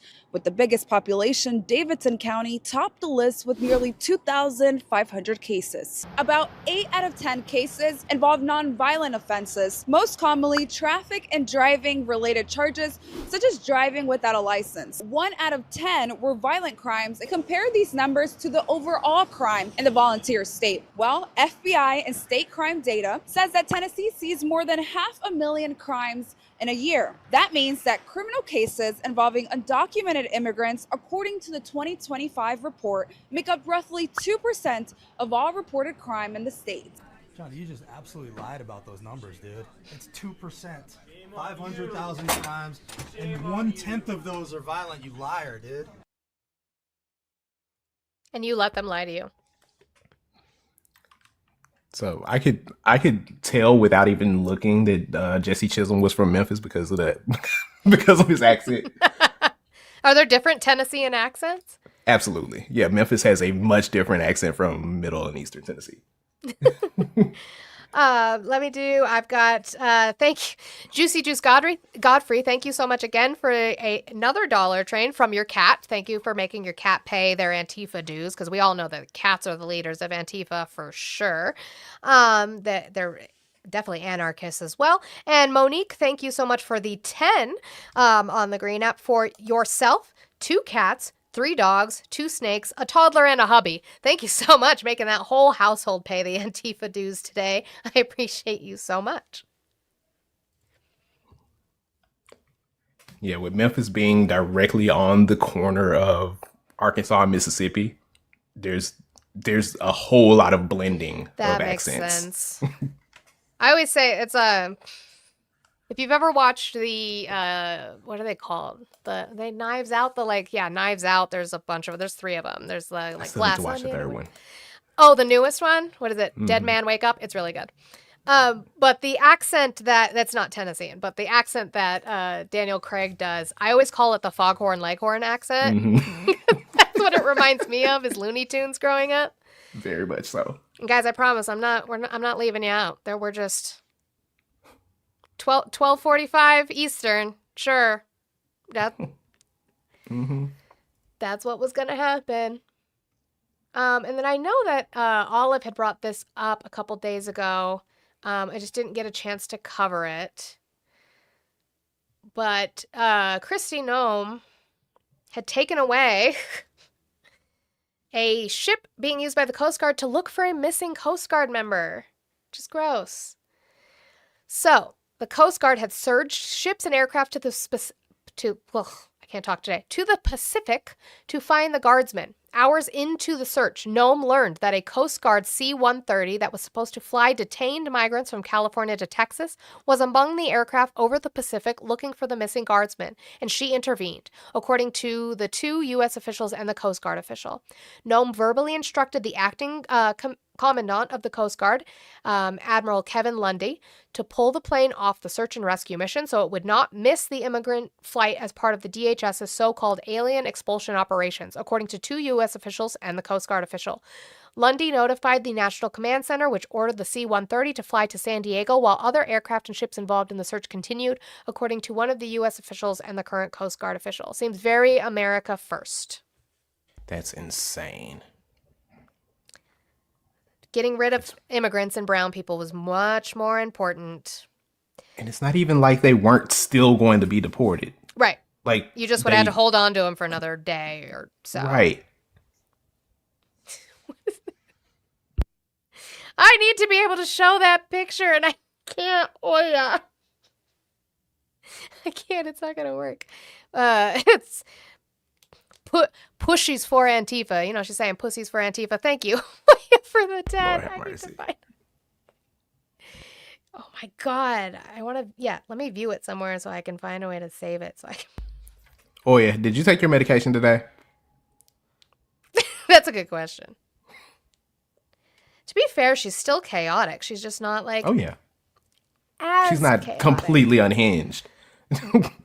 But if Chicky wants to learn about, if you guys want to learn about acquiring people, never mind. All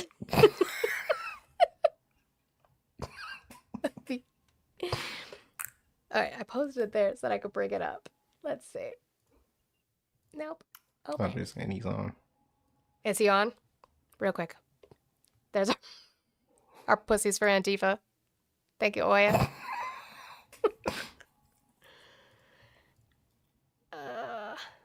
Oh, yep, he's speaking. Protecting. That's what they're supposed to be protecting. But I am allowed to cut off any and all trade or business with that same country. In other words, I can destroy the trade. I can destroy the country. I'm even allowed to impose a foreign country destroying embargo. I can embargo. I can do anything I want, but I can't charge $1. This is jingoism. Because that's not what it says. And that's not the way it even reads. I can do anything I want to do to them, but I can't charge any money. So I'm allowed to destroy the country, but I can't charge them a little fee. I could give them a little 2-cent fee, but I cannot charge under any circumstances. I cannot charge them anything. Think of that. How ridiculous is that? I'm allowed to embargo them. I'm allowed to tell them you can't do business in the United States anymore. We want you out of here. But if I want to charge them $10, I can't do that. It's incorrect. Their decision's incorrect. But it doesn't matter because we have very powerful alternatives that have been approved by this decision. You know, they've been approved by the decision for those that thought they had us. And they're saying that I have the absolute right to license, but not the right to charge a license fee. So think of that. I have the right to license, which is a very powerful word. In many ways, license is more powerful than tariffs. In fact, I was thinking about using it. But they came up with the idea that I can license, just like the people that were opposing me told them to do, but not the right to charge a license fee. Think of that. Who ever heard of such a thing? What license has ever been issued without the right to charge a fee? You get a license, you charge a fee. It's automatic, but not with this court. But now the court has given me the unquestioned right to ban all sorts of things from coming into our country, to destroy foreign countries. but a much more powerful right than many people ever thought we even had, but not the right to charge a fee. How crazy is that? Our country is the hottest country anywhere in the world right now. And it was a dead country 1.5 years ago under an incompetent president. But now I'm going to He's go going to in do a the different greatest hits direction. now. Probably the direction that I should have gone the first time, but I read the language. I'm very good at reading language, and it read our way 100%. But He's good at reading language, guys. undisputed. Just when did this come out? Good at reading language. Now I'll go the way I could have gone originally, which is even stronger than our original choice. As Justice Kavanaugh, whose stock has gone so up, you have to see, I'm so proud of him, wrote in his dissent.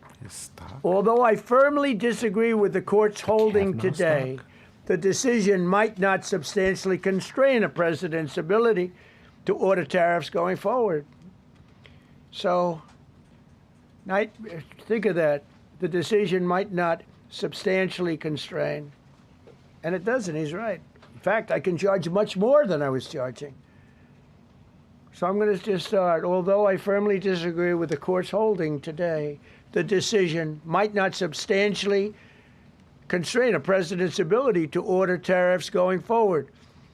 That's because numerous other federal statutes, which is so true, authorize the president to impose tariffs and might justify most, if not all, of the tariffs issued in this case. Even more tariffs, actually. Those statutes include, think of that, those statutes include, for example, the Trade Expansion Act of 1962, Section 232. All of these things I know so well. The Trade Act of 1974, Sections 122, 201, 301. And the Tariff Act of 1930, Section 338, all clear. But it's a little bit longer process. I thought I'd make things simple, but they didn't let us do that. I would like to thank Justice Kavanaugh for frankly, his genius and his great ability. Did Very he proud of him. confuse Brett Kavanaugh with Frank Kavanaugh? In actuality, Frank Kavanaugh? while I am sure that they did not mean to CEO do so, and the Supreme chairman Court's of Medalist decision Diversified today made a president's ability to REIT. both regulate trade and impose tariffs more powerful and more crystal clear rather than less. I don't think they meant that. I'm sure they didn't. He might have. He might have It's confused terrible. them. And to think Hi, Monster. that the Democrats who oppose this only because they want to go the opposite way.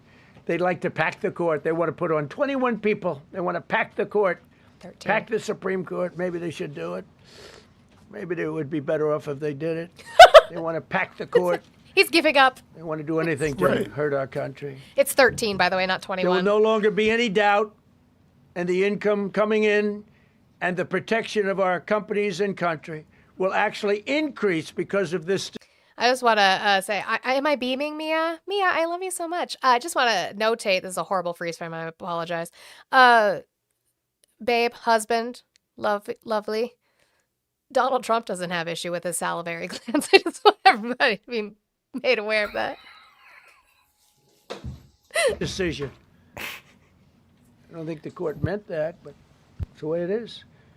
Based on long-standing law and hundreds of victories, and even, as I was pointed out before, even thousands of victories over the years. To the contrary, the Supreme Court did not overrule tariffs. They merely overruled a particular use of IEEPA tariffs. Mm-hmm. And essentially, it's used to get a fee. I can do anything I want with IEEPA. Anything. I just Apparently can't not. charge anybody for it. I can license, I just can't charge them. It's ridiculous, but it's okay because we have other ways, numerous other ways. The ability to block, embargo, restrict, license, or impose How many any times is he other gonna say it? condition on a foreign country's ability to conduct trade with the United States under IEEPA has been fully confirmed by this decision. So now there's no doubt, because, you know, there were a lot of questions about tariffs because no president was smart enough to use them to protect our country from those countries and businesses that were ripping us off. You took a look at the deficits that we had with some of these countries. It was disgraceful what they got away with for many, many decades. But now we know, because this decision affirms all those things that some people weren't sure about. In order to protect, and it says so, in order to protect our country, a president can actually charge more tariffs than I was charging in the past period of a year under the various tariff authorities. So we can use other of the statutes, other of the tariff authorities, which have also been confirmed and are fully allowed. I just want to be Therefore, clear. effective He immediately. thinks that a dissenting opinion is law? Yeah, I don't. You don't get to like take the losing side of the argument and say that's the one I agree with. That's not how. Yeah, this... that's not. A dissent means that they're just citing their reasons for why they disagree with something. Sorry, my keys fell down in my car and I'm trying to find them real quick because you kind of need those to, do things. But it's like the dissent just is like, we disagree based off of the premise of X, Y, and Z, and we think that this would be an alternative, but that doesn't mean that it is in fact the alternative. Right, and I mean, obviously, again, 170 pages, so I haven't read through it yet. But from what I've seen from the dissenting argument, a lot of it is mostly, it's not about the fact that, like, he's able to use it for this. The dissent is more about the fact that, like, repealing it would create a mess. Yeah, that's actually the headline I have from Newsweek is Kavanaugh warns of fallout from Supreme Court tariff ruling. We're going and forward, it's just the same thing that they said be able to take in during more the money, hearings. Right. And there'll no longer be doubt, because there's Alright, always now the doubt. keys, I'll drop back down. I just want to... I know the people that brought the lawsuit, and they're sleazebags, major sleazebags, but I know them, and they're foreign country centric. They were sending things into our country, Foreign country and the people centric. representing them knew full well, but they were sending things into our country, and they were beneficial to other countries, but very, very bad for us. And I stopped it, and we'll just keep it going. So we have more of a, we have a totally So I firm stopped it, decision and now. we'll just keep it going. And I don't think the court meant it, because the court doesn't show great spirit toward our country, in my opinion. A lot of bad They didn't decisions, mean it? but there are usually ways around it. This is something we could have done, as Justice Kavanaugh said, we could have done this originally, but we're doing it now.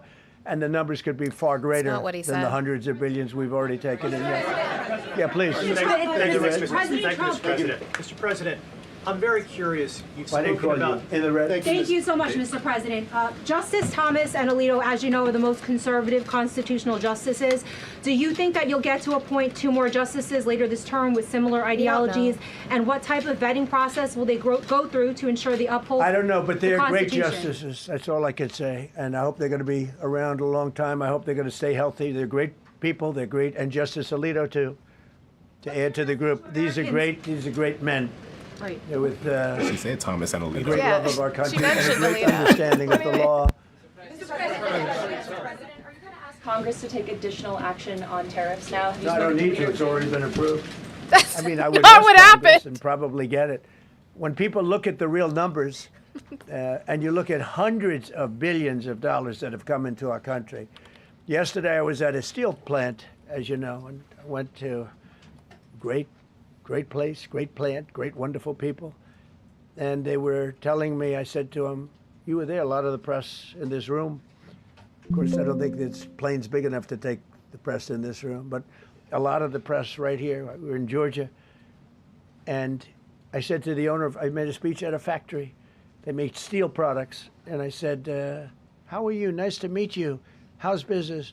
President, I'd love to kiss you. This is a very powerful man. I don't want to be kissed by that man. But a very powerful, strong man. He's been in the steel business for many years. His father started it. And he said, sir, I want to kiss you. I said, why? He said, because we were down to working 1 hour a week, and then you came in and imposed tariffs, and all of that foreign junk that they were dropping into our country stopped. And we're now going to double shifts, 7 days a week, and we may be very soon going to 24 hours around the clock, almost 7 days a week. He said, sir, I want to kiss you so badly. And I said, no, thank you. But you know what? He just to finalize it, he said, oh, this is a great place in Georgia. He said, all up and down the highway, same exact answer, sir. We're all going out of business. We're going to go bankrupt. We're all going out of business. And now every one of us are thriving, and we're hiring people like we haven't. He said, like I've never, and he's been in business for, I think, 45 years, like we've never hired before. That's because of tariffs. And we're going to keep it going the same way. And you're going to start to see the results in a year from now when all those factories start that are under construction right now. You see all the construction numbers are so good. Those construction workers are building factories that are going to be open, including not only AI, which is big, but car plants coming in from Canada, who ripped us off for 30% of our market. Mexico ripped us off for a big portion. Over the years, they've taken our market. They've taken our cars. They manufacture them in Japan, Germany, and all over the place because nobody's standing in this position. The position I have as President of the United States had the insight, the courage, well, I don't know what it is, to charge tariffs. You can make your product outside. You can put our people out of business. You can put everybody on the unemployment rolls. But if you're going to make a car in some other country, you're going to pay a 15, 20, 30% tariff. And those things would have never happened. We wouldn't have lost our business. Same thing with, as an example, Taiwan. Taiwan came in. They stole our chip business. They make chips. For 30 years longer, they made chip, and they put our... What was the Chips and Science Act? What was that? Thanks, Biden. Companies, Intel would be now the largest company. I saved Intel. I literally saved it at the beginning of this administration. And now all those companies in Taiwan are building factories in Arizona, Texas, and various other places because they don't want to pay tariffs. They're all pouring into the United States. But just like that great patriot said yesterday, sir, what you've done, nobody thought was possible. And Steve Moore, a highly respected economist, came into my office yesterday. He said, you've done something nobody's ever done. 22 Nobel Prize winners in economics said we would right now be in a recession. And you said, no, we're going to have a booming country. We're going to have a booming country. You were right. All 22 were wrong, and you were right. This country is booming, and it's booming because of the election on November 5th, and it's booming for another reason. It's booming because of tariffs. Yeah, please, go ahead. What was said ahead of this decision that if the Guys, while we're here, keep supporting the live. I gotta give my tappers some dues real quick. Thank you guys so much for hitting that 100,000 like mark. I appreciate you guys so much. Keep doing the thing. You guys are doing amazing. Tappers over here on TikTok. Thank you.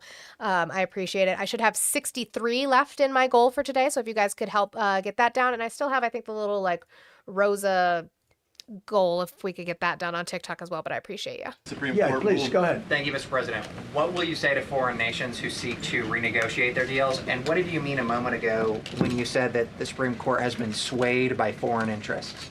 Well, I think that foreign interests are represented by people that I believe have undue influence. They have a lot of influence over the Supreme Court, whether it's through fear or respect or friendships, I don't know. But I know some of the people that were involved on the other side, and I don't like them. I think they're real slime balls.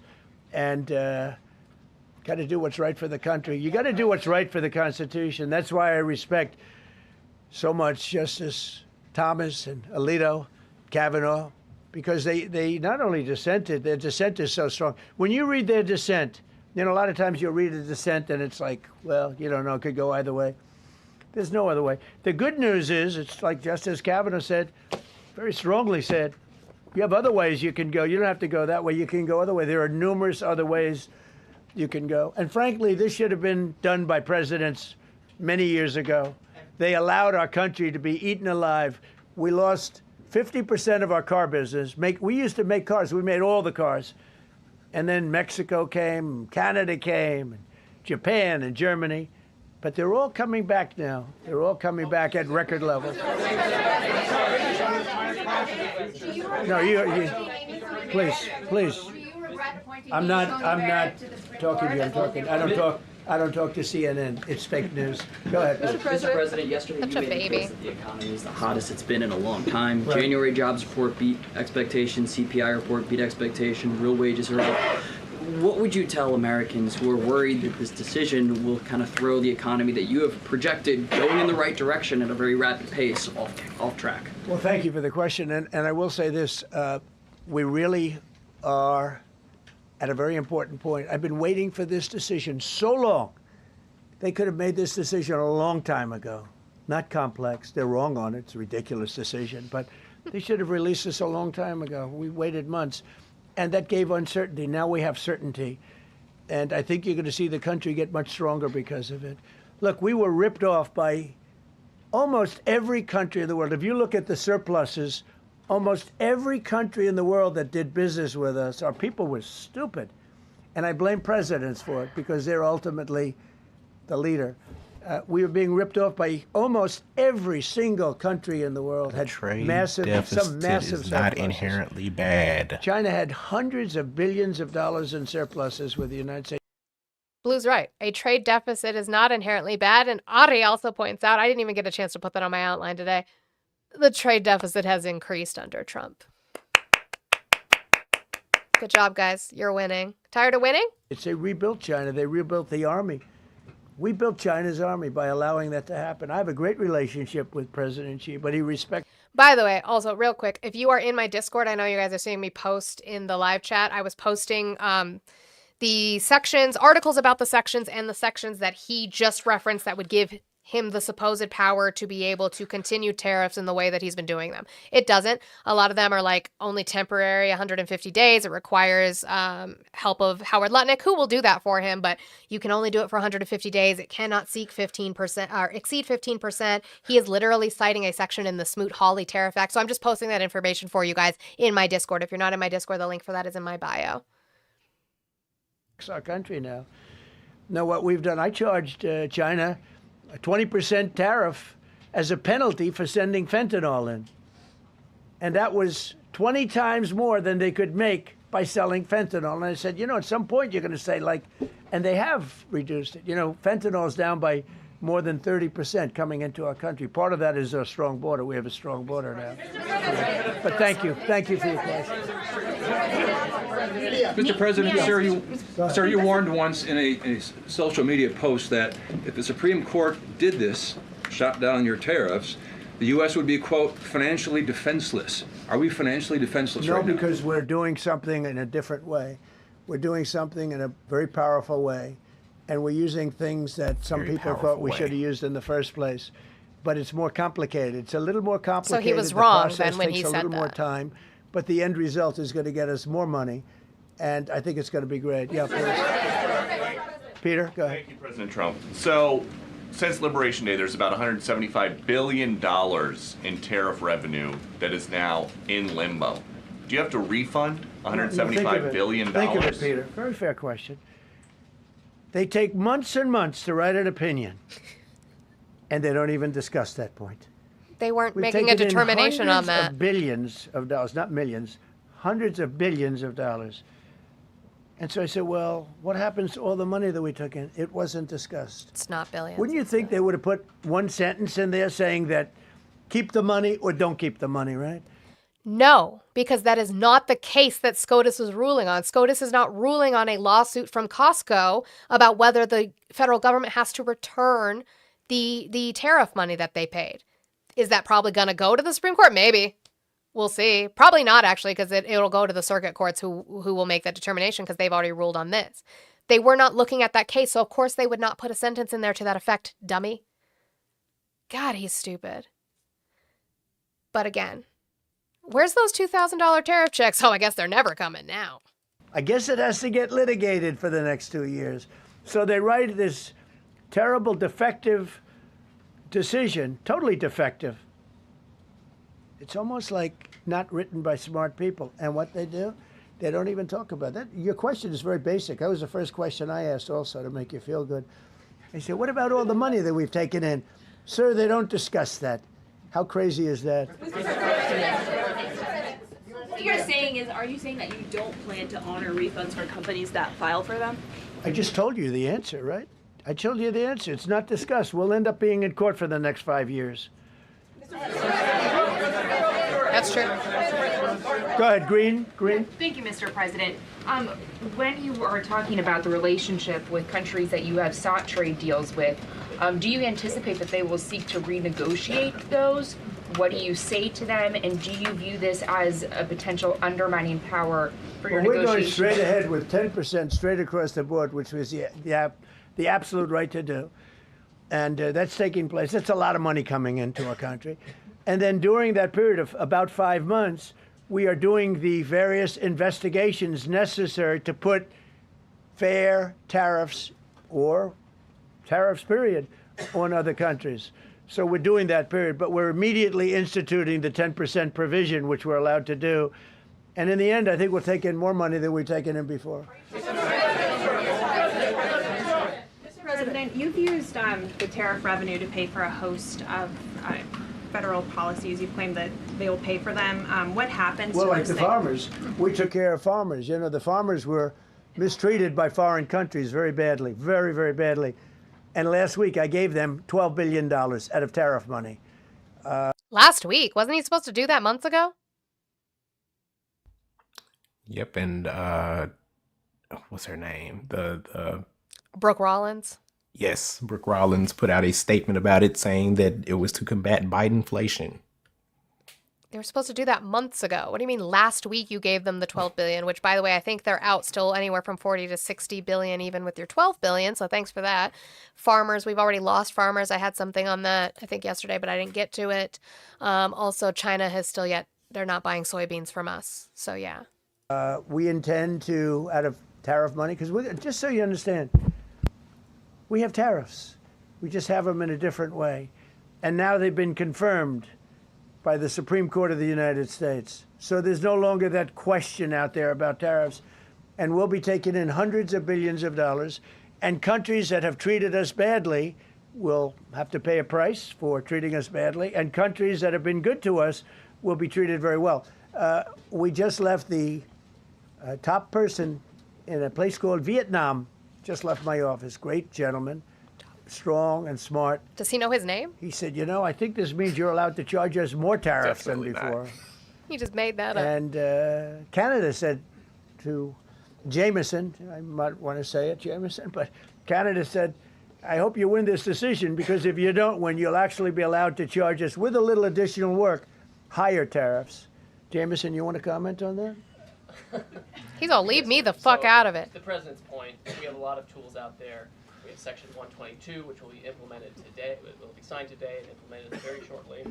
We have Section 301 His voice doesn't match his face. which are incredibly legally durable, where we can investigate and address unfair trading practices that have led to our huge trade deficit. And so you can look forward in the coming days and weeks to seeing all of that come out, and we're going to keep continuity in the program. We're going to keep addressing this so that the deficit can keep going down. That's the trend it has, and we can make America great again. No. Several of Republicans in Congress have supported this decision by the Supreme Court, and Hakeem Jeffries, the Democratic leader, has called you a wannabe king. Why wouldn't him a low IQ? But why wouldn't he doesn't even know? And I watched him the other day interview. The guy doesn't even know what a tariff is. But there's been bipartisan. You don't know what a tariff is. Excuse me. There's several A few Republicans people. have said that. Yeah, But a why few people. wouldn't you just Who pays a tariff, MAGA? I want you to tell me. Who pays a tariff? Come on, YouTube. You're over there being mad. Tell me. By the way, the Section 122 that they're talking about that they plan on signing today and implementing is the temporary increase in the value or quantity of articles which may be imported under any import restriction or a temporary suspension of any import restriction. So that's the 150-day one. My mom does because she is a consumer in the United States. You're right. Oh, gradual decay at foreign countries. Ooh, yikes. You might want to get with your own people. Your own people don't agree with you on that because it's the importer who passes it down to the consumer. Wow. Donald Trump doesn't know what a tariff is, and you, gradual decay, just proved that. work with Congress to come up with a plan? I don't have to. To push tariffs I have the through? right to do tariffs, and I've always had the right to do tariffs. And it's all been approved by Congress, so there's no reason to do it. All we're doing is we're going through a little bit more complicated process, not complicated very much, but a little more complicated than what we had. We'll be able to take in tariffs, more tariffs. And the Congress people and the Congress. Down the Canadian tariffs last week. Yeah, There's yeah, been votes you in the know why? Senate against it. Yeah, because we lost 2 Republicans or 3 Republicans because they're not good Republicans. What you don't say, you don't say that we got 215 votes. You need 218 for something to pass. Yeah, it, sure sir. we do. We might have lost 3 votes, and we got. And what was the score on the Republican side? 215 to 3, right? The score? The score. This is not a fucking game. This is the money that the American people have to pay on imported goods. This is not a fucking game. The fact that he's calling it the score was 215 for us, is crazy. You guys are not okay. Great unity in the Republican Party, and I hope everyone's going to vote Republican, because otherwise you won't have a country left. Because these people have been they are destroying our country. Please. Mr. President, the 122 tariffs, that 10%, is that going to be for 150 days, or do you want to charge that indefinitely? We have a right to do pretty much what we want to do, but we're going to charge it starting effectively, I think it's 3 days from now. Yeah, please. Mr. President, you speak to a lot of factory workers, a lot of manufacturing workers.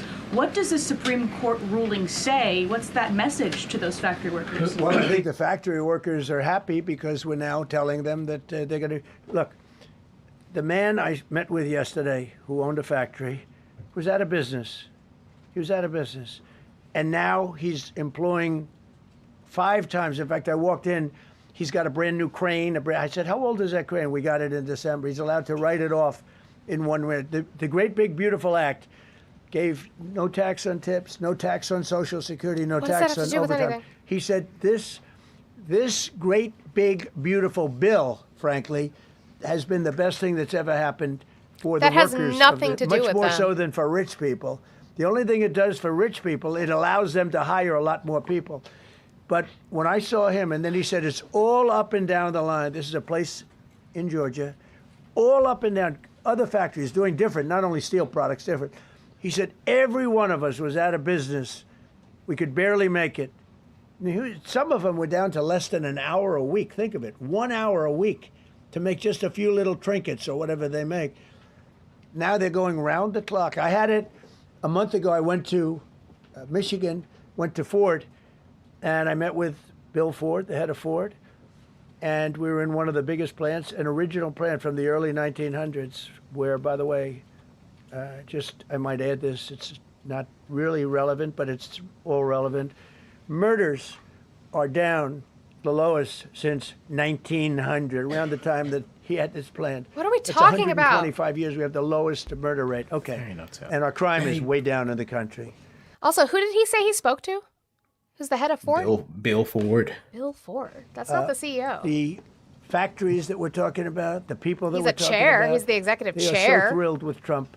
So whether we charge IEEPA tariffs or whether we charge tariffs under a different section, that's what we're going to be doing. There's Not no whether. way we You can can't elevate- charge This is IEEPA what happened to tariffs. our country. This is why we owe $38 trillion, which we'll get rid of in pretty good course. We have a very incompetent Fed chairman who likes high interest rates. For political reasons, he likes them. But we're going to have somebody very good. Interest rates should come down very substantially. I think we should pay the lowest interest rates on the planet. There should be no country, and we don't do that. We're number 38. This is just bad policy for a long period of time. But what's happened is we've made America strong again. We've made America great again. We should pay. As an example, Nitty, he's doing the weave. You wouldn't understand. We were getting almost no tariffs from them. We had a $40 billion deficit. And the prime minister called me up. She said, but we are a small country, because I said we're going to raise it to 39% from nothing. That would have rendered them not very successful, as opposed to right now they're considered elite. But if we put a tariff, they would, and I realized then, she said, but sir, we are a small country. I said, you're a small country with a big deficit. I got to drop for a meeting. Us. All right. You're bye, making a Bill. lot of money off the United States. If we do that, a lot of these elite countries, they're elite because we let them make so much money. And I want them to do well. But I don't want them to do well on the backs of the American taxpayer. So I appreciate your question. I think it's a reasonable answer. President Trump, you said that you were disappointed with that, but were you surprised with this decision? What you felt when you... I was surprised because I thought that what we did was, number one, according to, I mean, I read the paragraphs. I read very well. Great comprehension. I read everything there is. He reads very well. Undisputed. Just, when did this come out? By the way, the word in that he was trying to say is undisputed. Undisputed. Just, when did this come out? He reads very well. To read, and I said, we can't lose this case. But we can when judges are political, when they want to be politically correct, when they're catering to a group of people in D.C. Maybe, I don't know what it is, because when you read it, there's no other interpretation. There is no other interpretation. Can only good happen, Eric. But it's okay, because what has come out, and I'll say it for the third time and maybe the last time in a while, is that we've taken the uncertainty of tariffs out, because we had uncertainty. We got sued by sleazebags. I know them well. You know him well. A sleazebag recognizes a sleazebag, guys. He knows them well. And they're going to end up not doing as well as they did before. America was becoming really, really, we're strong again. Hey, we have the strongest military. I rebuilt the military in the first term. We have the most powerful military. We make the best equipment. And even them, you know, we could do much better. We have people that get paid a lot of money to manufacture Patriot missiles and javelins and all the different things. But when you want them, they're too slow. And we put them on notice, and they're going to make. Our country is building a lot of things right now, and our country is doing really well, and we're going to keep it that way. The bottom line is that the word certainty is now in the equation. Every single thing I said today is guaranteed certainty. It's been tested, as Jameson said 1,000 times. Literally, I said hundreds of times. He said, sir, actually thousands of times, and won in all of the courts. And we're just going back to that. And the problem is that we had other presidents that weren't into trade. Maybe they weren't business oriented. Maybe they weren't smart. We had some dummies too, you know. I respectfully say we had some real dummies. So we are going to keep it going just as before, probably more so. But you're no longer going to be asked. Every time I got up, you'd ask, well, what happens if you can't charge tariffs? Now we can. And by the way, in their decision, they specifically said, we can do these. We have alternatives. Yeah. David, on the trade deals that were negotiated using IEEPA tariffs, do those stand now, or are they have to be redone? Well, some of them stand. Many of them stand. Some of them won't, and they'll be replaced with the other tariffs. Mr. President, on the Supreme Court justices who ruled against this the policy, striking it down, are they still invited to your State of the Union next week? And will you speak with them? They are invited, barely. Barely. That's going to be funny. He's going to go off on them next week. I forgot that. There's that damn State of the Union. Me or Olive, we might need to stream that. 3 are happily invited. No, they're barely invited. Honestly, I couldn't care less if they come, okay? Mr. President, Go ahead. Thank you, Mr. President. On the trade deal, which is the framework which is to be signed with India sometime soon, will that stand now? And on the decision, nothing changes? No, nothing changes. They'll be paying tariffs, and we will not be paying tariffs. Our deal with India is they pay tariffs. This is a reversal from what it used to be, as you know.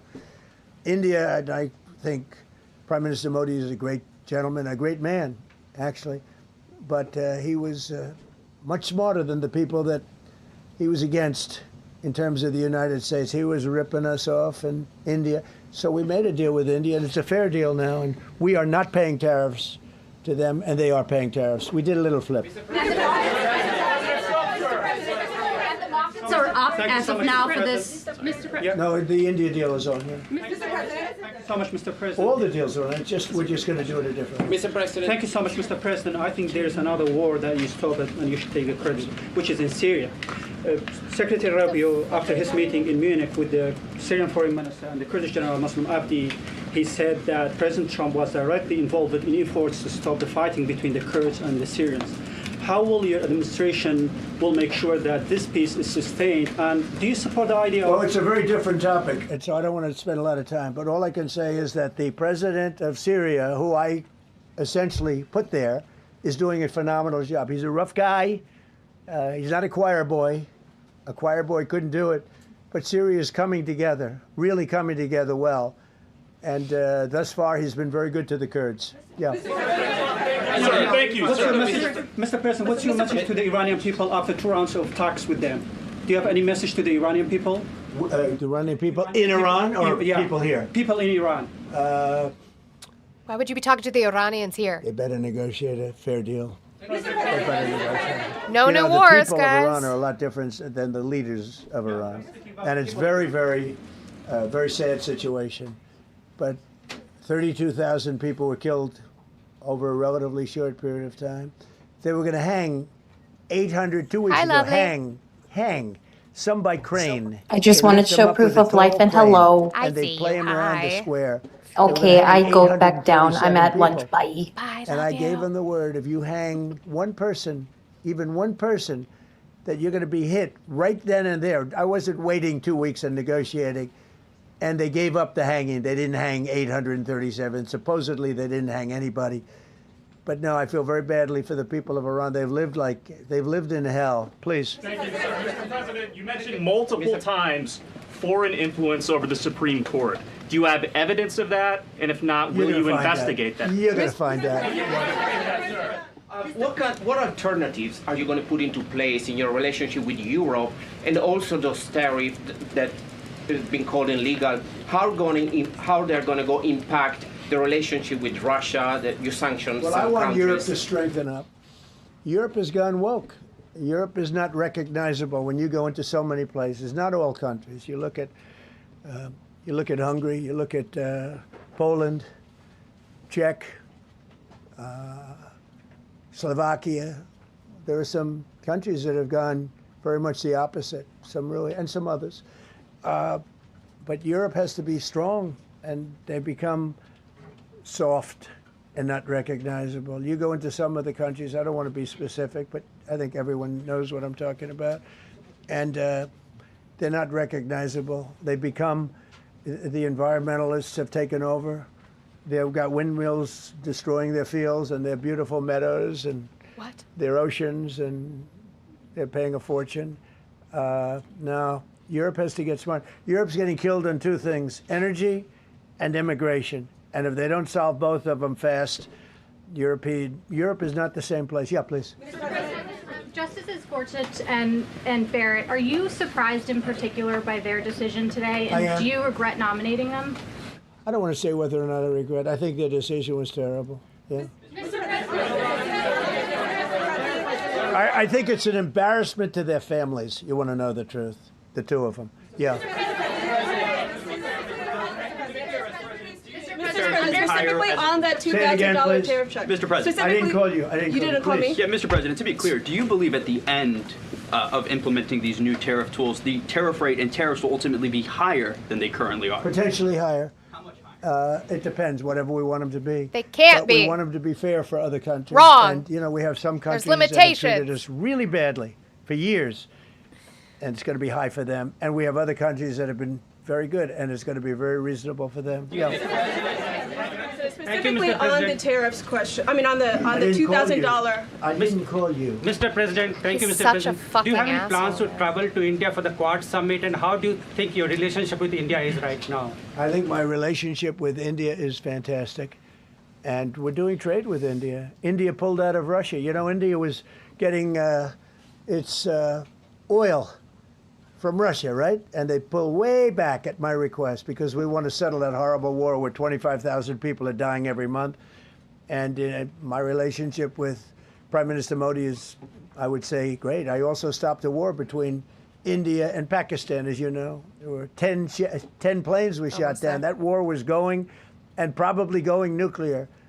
And just yesterday, the Prime Minister of Pakistan said President Trump saved 35 million lives by getting them to stop. 25. You just increased it by 10. And I did it largely with tariffs. I said, look, you're going to fight, that's fine, but you're not going to do business with the United States, and you're going to pay a 200% tariff, each country.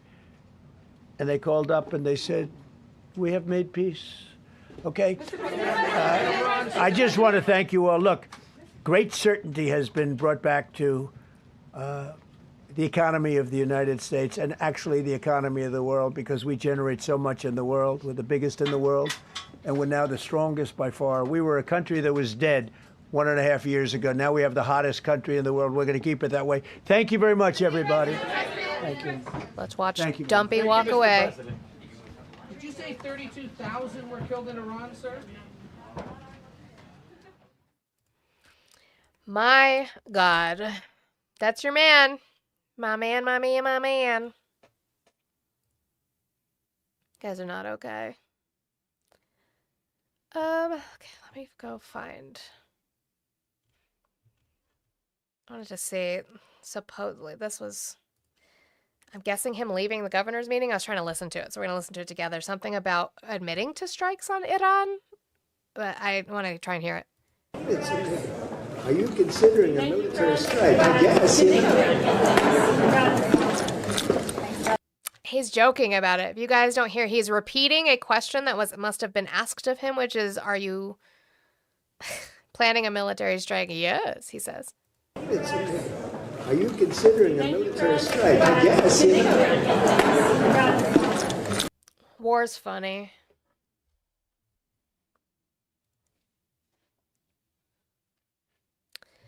But that's your guy.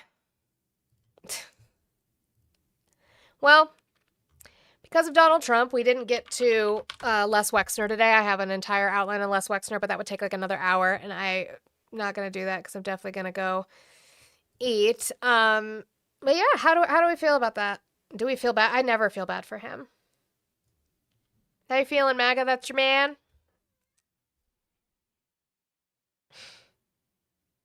Yeah, it's gross. It's gross that you defend that. Something like, he just said that foreign countries are interfering with our courts now. This is his excuse. It's never just the fact that he was wrong. It's never just the fact that he couldn't do it this way. It's never him. It's always somebody else's fucking fault. Every single fucking time.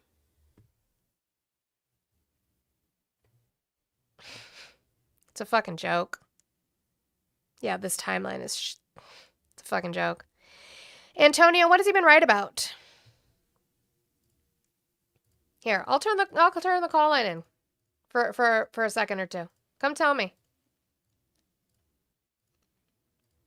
What has he been right about? And prove it with factual evidence and not your feelings.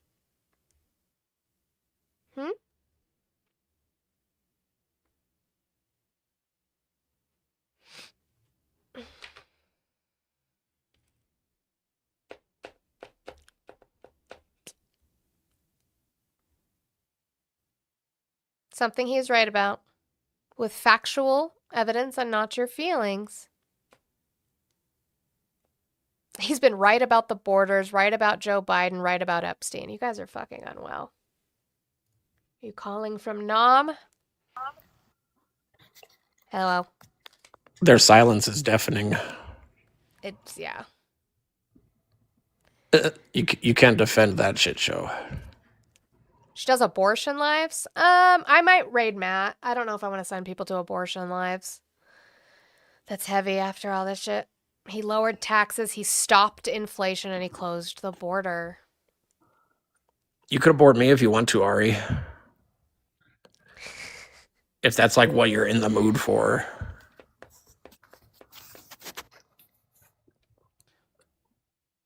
Trump making revenge corn illegal. That wouldn't be something he was right about. That's just something he did. I don't want an echo chamber. I have the phone call open. I am 14 minutes past my time. And I'm waiting The for you oven's guys. preheating, so she's waiting to cook y'all before she cooks lunch. Yeah.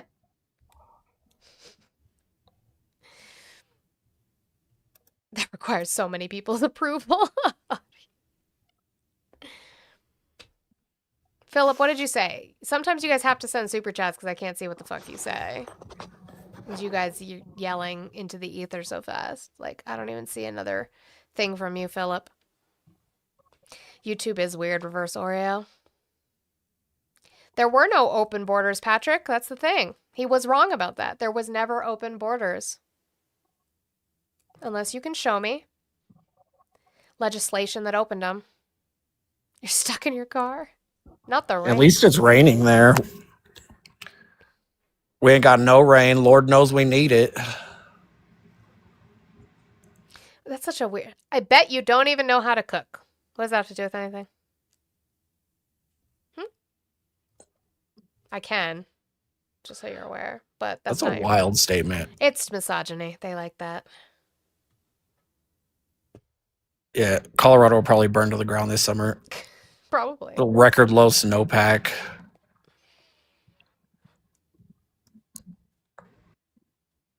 There were not open borders, Philip. Can you guys prove to me that there were open borders? I will give you 5 more minutes with factual Ari, evidence. that's why I've been talking about like diverting the Mississippi River. Can't with you. Not the diverting the river.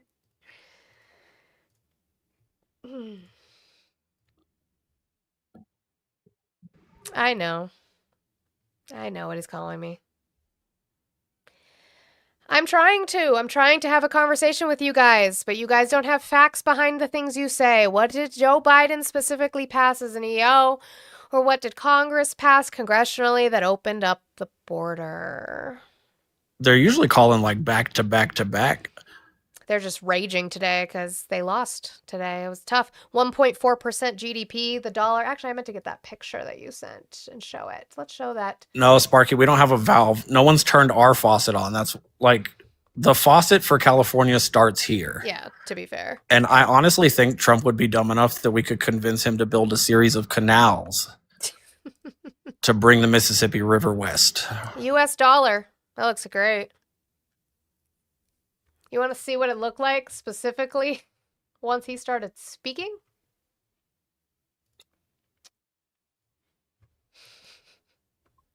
This was the Supreme Court ruling. This is when Trump started talking. It like started to go back up and then we're like, oh shit.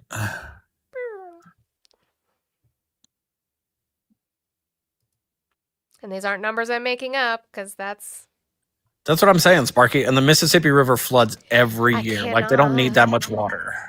They just need to stop taking our water.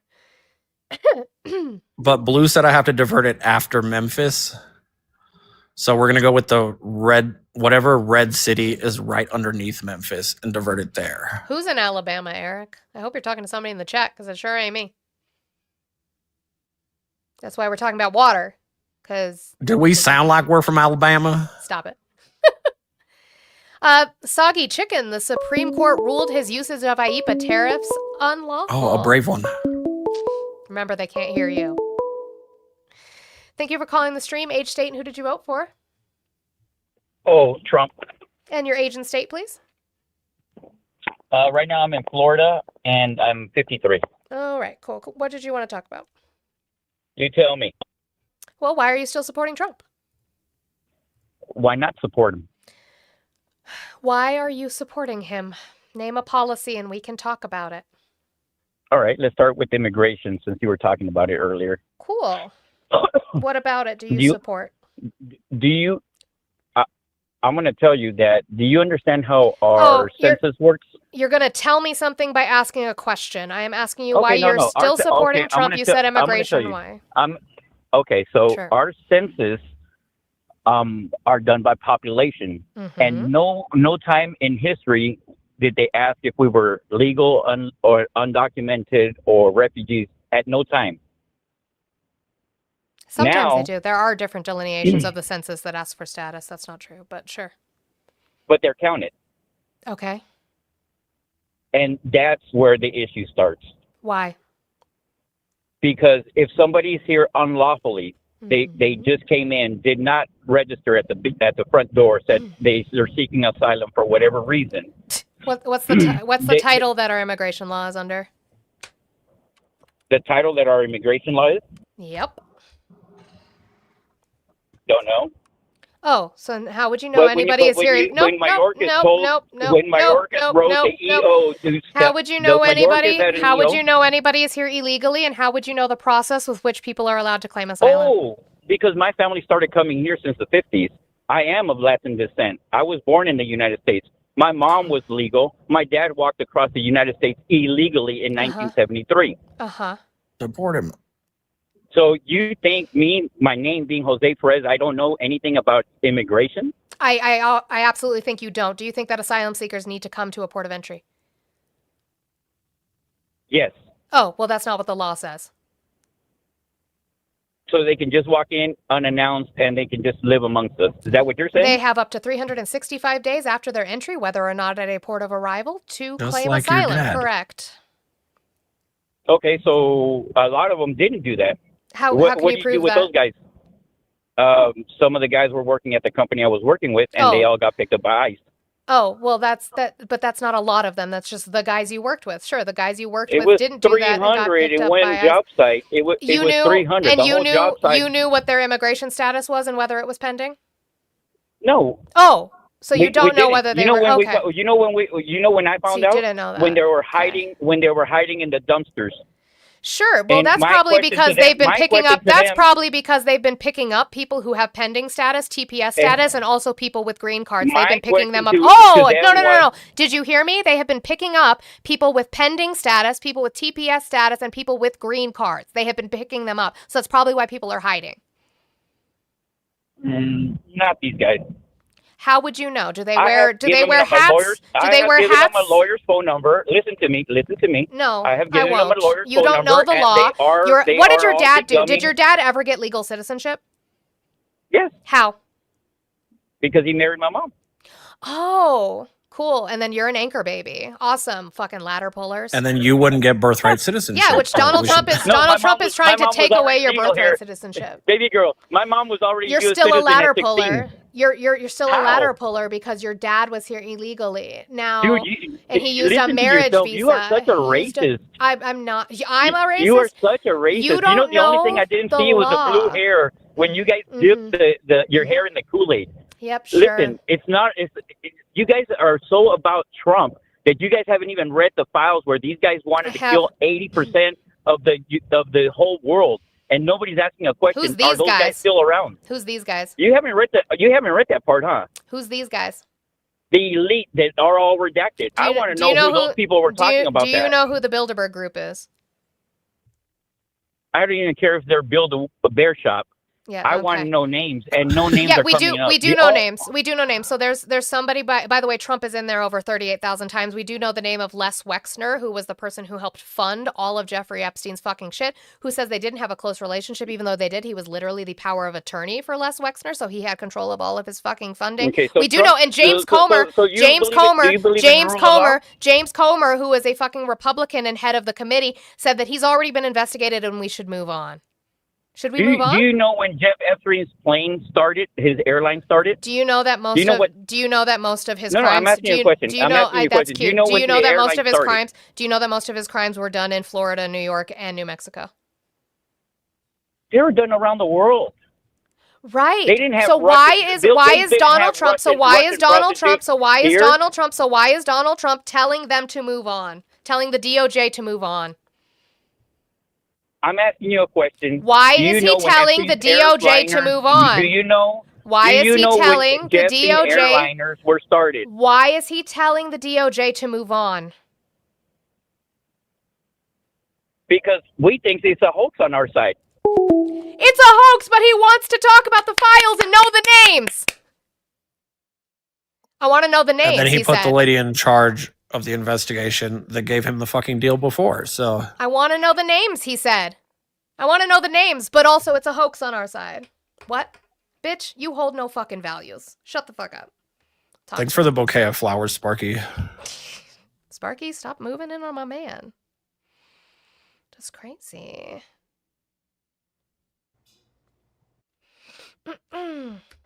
You're still a ladder puller.